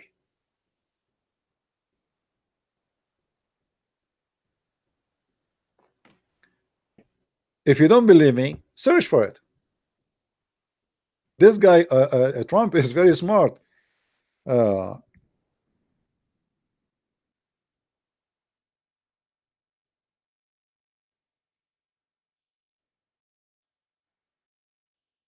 I'm looking for the news.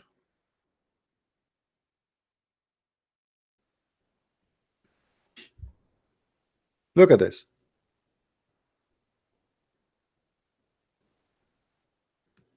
Turkey currency. I just type, Turkey currency, Trump tweet. Turkey currency takes 20% dive to fresh all-time low after Trump tweet.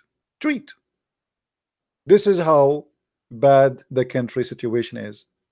To the point, a foreign man from foreign country, he make a tweet and you lose 20% of the value of your money by a tweet. What if a Trump decide to make a tweet every morning?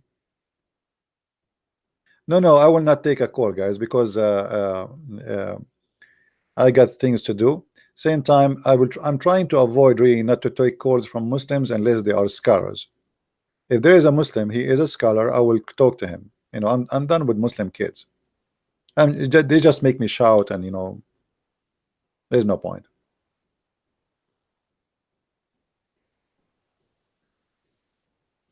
Yeah, but we are talking here about how a country can be destroyed by a tweet.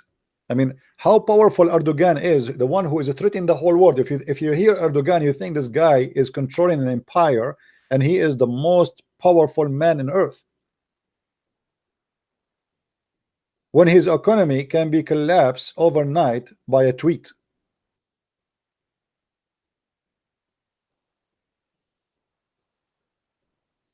Well, it's good for him because Trump, he is not favored by most of the media, and they hate him.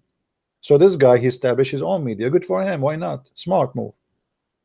So now, if you want to learn what a Trump he want to say, you go to Trump. You do not need CNN. Good for him. Smart. Very smart move. But I mean, think about it. If you have a solid economy. I mean, who care of a guy he make a tweet? I mean, yes, he is the president of USA, but we knew all why. Because Turkish economy is extremely weak. It's like a balloon. It's empty. There's many companies that build houses in Turkey, and now they are ghost towns. Nobody buying the houses. Even Erdogan, he offers citizenship if you spend, I think, uh, I don't know, 20,000. If you buy something for 20,000, he offer you citizenship.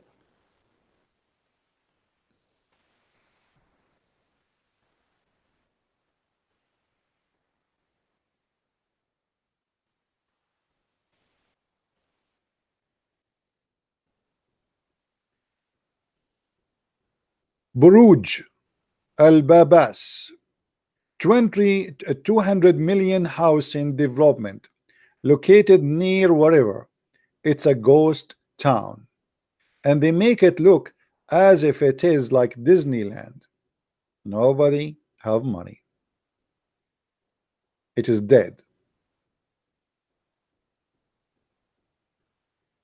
And this is, by the way, it is a religious ghost town.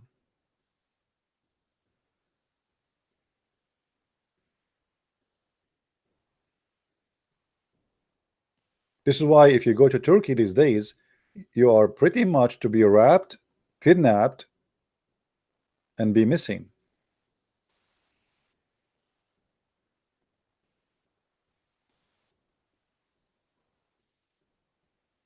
Dar al-Islam and Dar al-Harb. Maybe next time, Ahmad, oh, sorry, Aknad, we can talk about the land of peace and the land of war in Islam. No problem.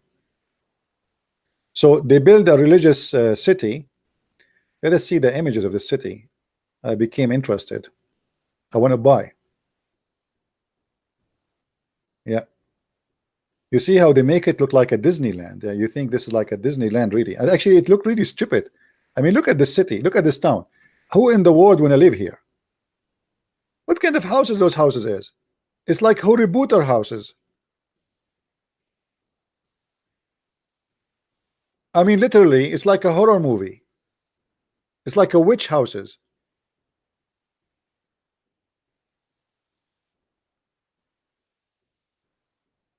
Who is going to buy there? And this is supposedly religious city, religious. What is missing to see Harry Potter flying in the top of his broom?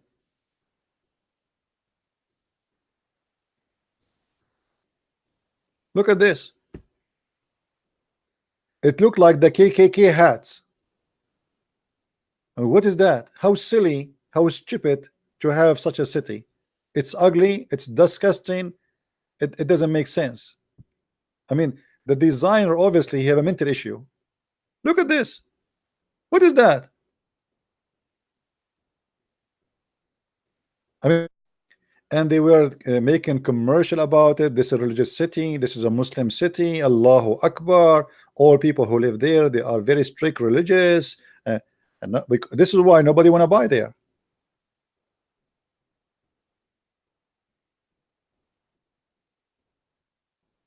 What do you mean no screen? No, my screen is off. I was on. All black.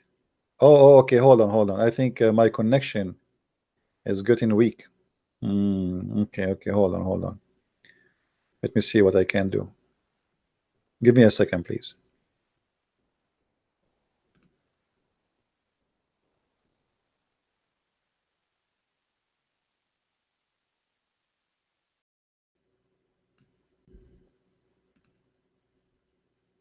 Yeah.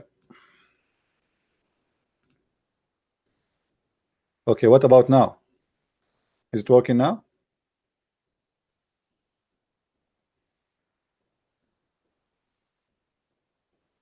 Let us see now. Yeah, I will increase my internet speed.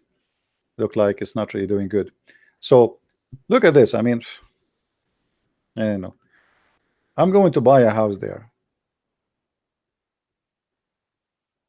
and I will open my camera and I will say to you, Shankabut Hashtatut, I am in the witch town of Allah. Here is all the genies. How creepy this town is. This is the most creepy town ever you can imagine.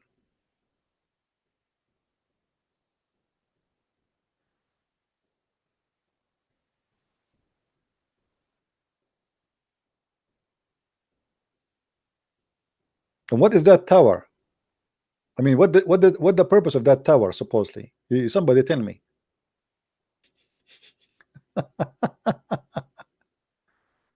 Anyway, let it go. Let it go. Yeah.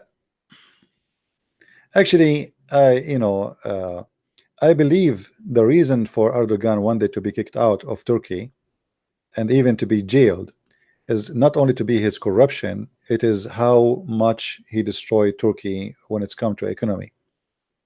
You see, when Erdogan in the beginning, he did some smart move. He visited Syria. He have a good relationship with the president. They opened the borders for him. The import and the export was going crazy for Turkey, making great money. Where Turkey opened the gate of Syria all over Middle Eastern countries like Saudi Arabia, Jordan, even Israel.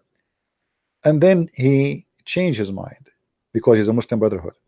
He said to himself, let us support the Muslim Brotherhood and they take the president, and then we will expand our land and we will make Syria as a territory of Turkey. And then we will make the Muslim Brotherhood take over Jordan, and we will make Jordan a Muslim Brotherhood territory, part of Turkey. And Egypt won the election by Muslim Brotherhood at that time.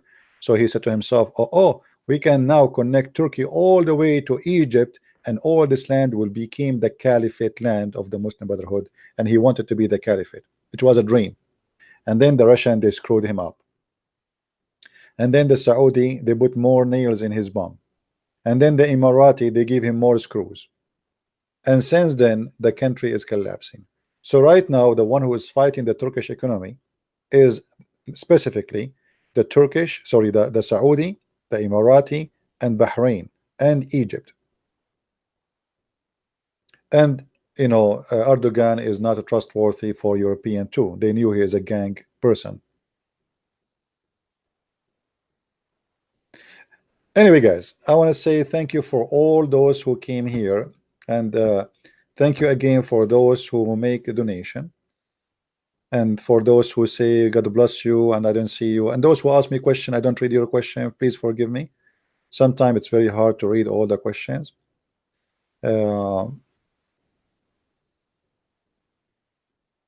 American Kurdistan, Kurdish Syrian state, American Kurdish Syrian state created. No, they will not allow that to happen. You see, the problem is the Kurdish people, they did not understand the game until now. The Kurdish, they trusted the American, and American are not, and I'm talking about government.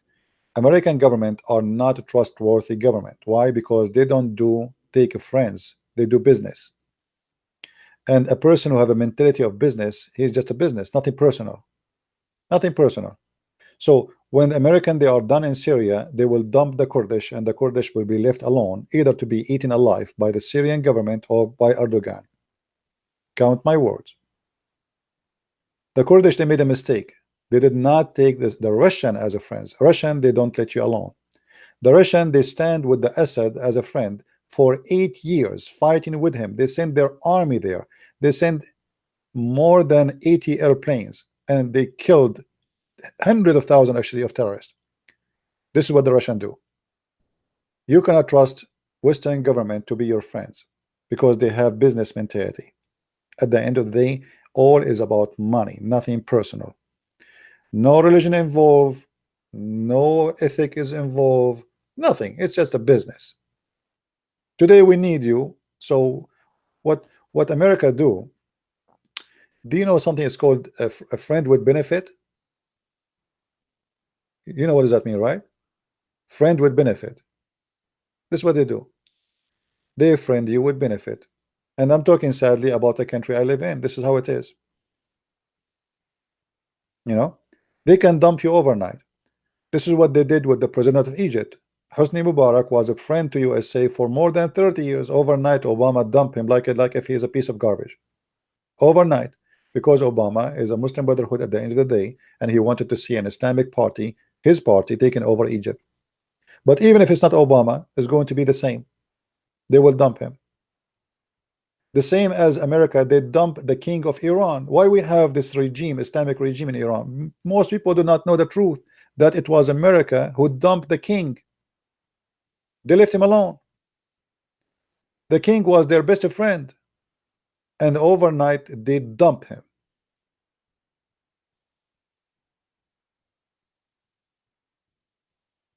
The Russian, they don't do that. The Russian, you are their friends, they will go to war with you. And this is why the Assad, he was smart, even though he's a dictator, he is a criminal, whatever you want to call it, but he was smart. Him and his family, they have a friend they can trust.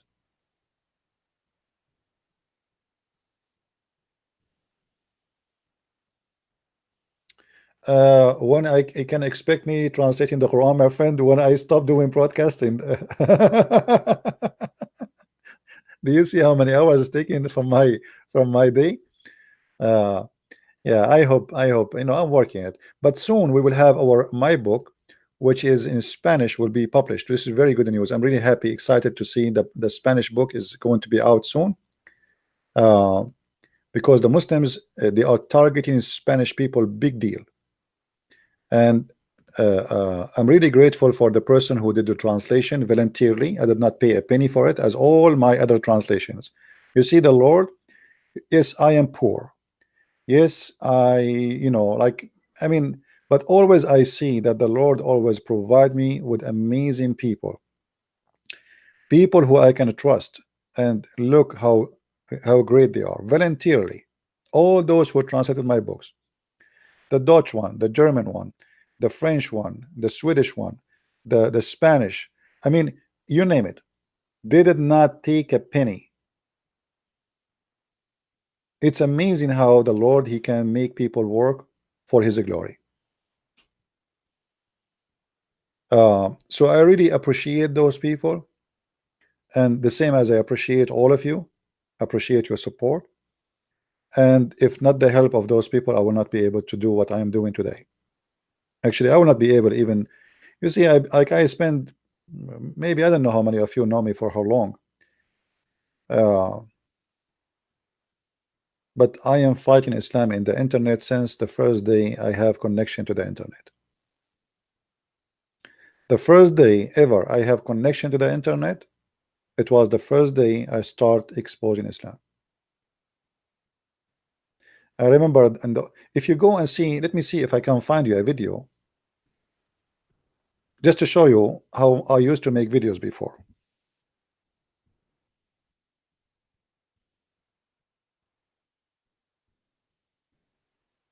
I used to use a camera, a camcorder. I'm trying to find the video. There's a video made by the Iranian TV,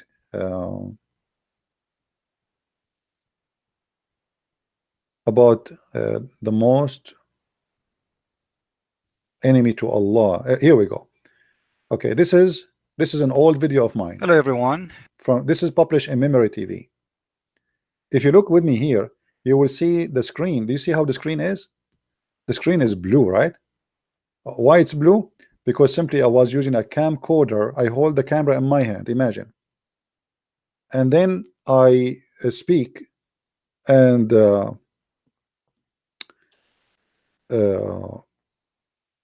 camera is recording, and then I have to process the file. It takes forever. Computers in the old days are very slow. Internet is horrible. The file is so big. I mean, you name it. Oh, you can see the screen. Sorry, I apologize. Hold on.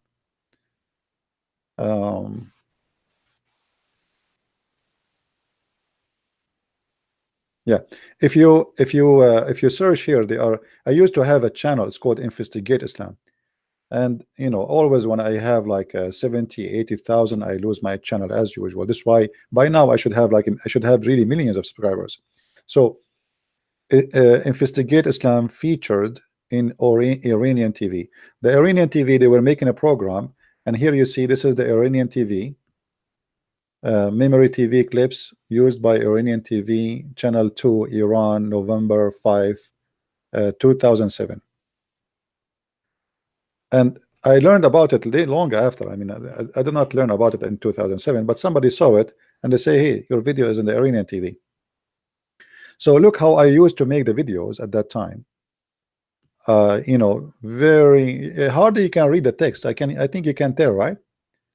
Hardly you can read, you can see the text.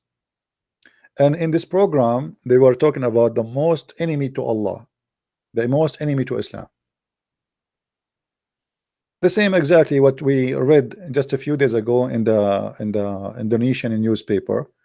The most enemy to Allah is a Christian prince, right? Yeah. So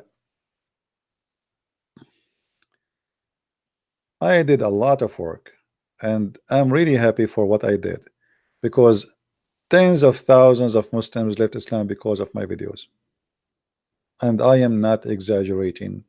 I confirm that to you.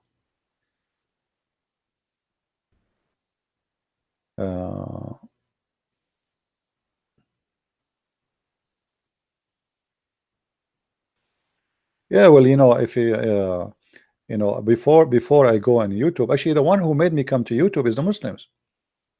The Muslims. The Muslims is the one who made me come everywhere. It was the Muslims who made me make a book. You believe it or not? Before I used to debate Muslims in a program called the Hear Me. Very old program for chat. And then the Muslims, they challenged me to come to a program. It's called Paltalk. And then I went to Paltalk. And I made thousands and thousands of debates in Paltalk. You want to hear one of them? And by the way, I used to stay, like you see this video here is 8 hours. Do you see it, 8 hours? Okay, 8 hours is the limit of YouTube. But honest to my Lord, sometime I stay in Paltalk 12 hours, 13 hours. Actually, once, you believe it or not, I opened Paltalk in a Friday afternoon. I went to work Monday morning without closing Paltalk. Don't tell me how I can do it. The Lord, He knew.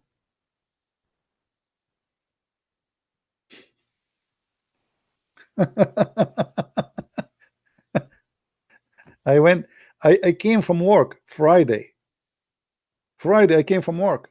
I took a shower. I ate. I opened Paltalk. But at that time, things was easier for me. I will tell you why. I was living in a small studio. So the kitchen is just next to my table. You know, like I want to eat something, I can grab it from the counter. You know, I don't need to move anywhere. But I was really happy at that time, because when I come to Paltalk, the Muslim, they used to have like, oh, today a sister want to convert to Islam. In less than 6 months, all those who converted to Islam, they left Islam in my chat room. And then after that, a disaster start happening for Islamic chat rooms. They shrink, they die, nobody listen to them, nobody believe them, and Muslims start leaving Islam left and right, to the point even admins in chat rooms, they left Islam. There's a guy, his name, he's a doctor, I forgot what his name. 3 years he opened a chat room, the name of the room, Christian Prince Exposed, something like that. 3 years every day he attacked me. The whole chat room is about just a Christian Prince. And then one day he came to the chat room, my chat room, and he said, this guy is telling the truth and I am out of Islam. First, I thought he is being sarcastic, because everybody knows that this guy, he hate me to death. So people, they said to me, ask him to come to the mic, let's see what he's, you know, maybe maybe he mean it. But I could not believe it. A guy, he hate me very much. He took the mic and he said, Islam is the biggest lie. Everything he said, I check it out, it's true. Everything he said is true. Nothing there is not.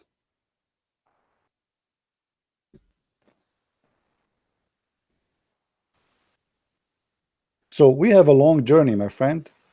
Maybe you know me in YouTube, maybe today, maybe yesterday, maybe a year before, maybe 5 years ago, maybe 10 years ago. Still, this is, you know nothing yet about what we did. We did a lot.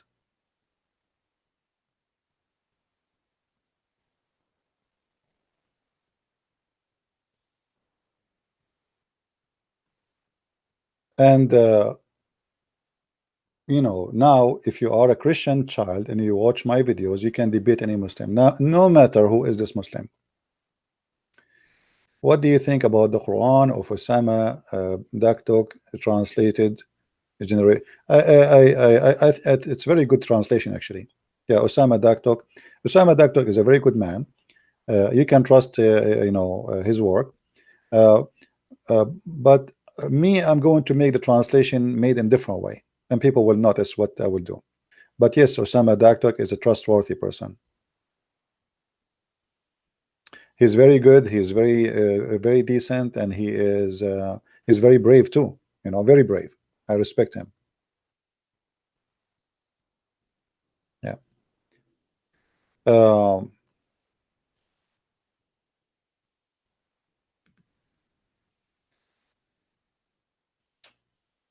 are you sure about what? About Osama? Yes, absolutely, I'm sure. And I know him in person too. He's a wonderful person.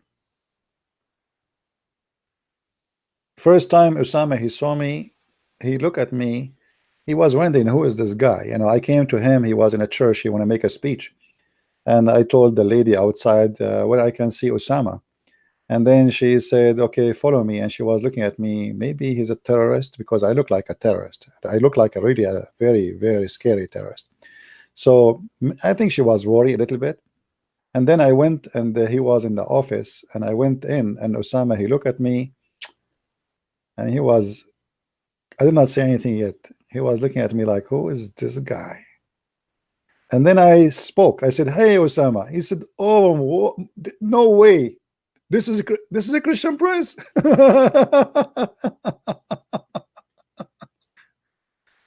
You know, if I don't speak, there is no way you will know.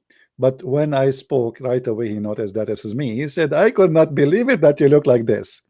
And now you know why I'm still not married. So you get an idea, didn't you? I scared the hell of him. So God is good. uh,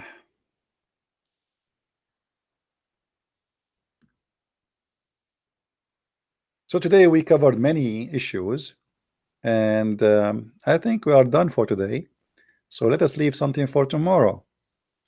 Don't forget, please, if you like our videos, to download them.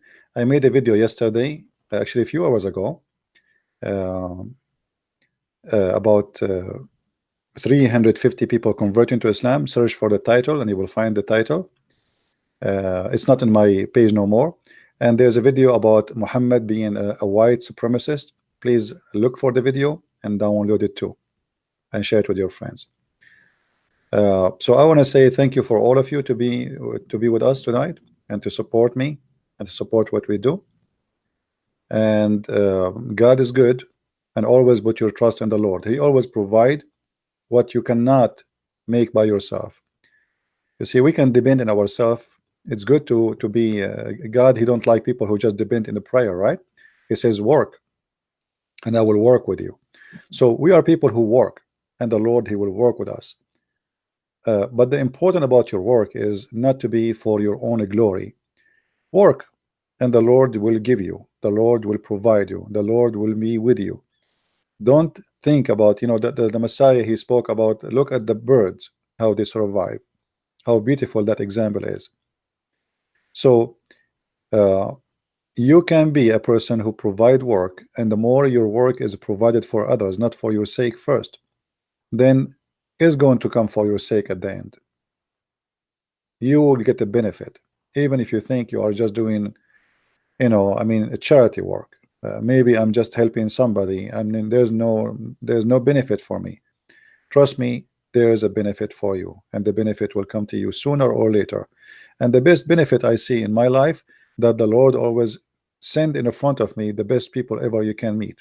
Wonderful people, loving, caring, and always they care for help, and I really appreciate them, and I appreciate the Lord sending those people in my way. And as we say always, God is good, and the good come to the good. So let us end it with this for today. May the Lord bless you all, and until we see you soon again, Christ is Lord, Islam is false. And thank you very much for being here. Take care. Bye bye.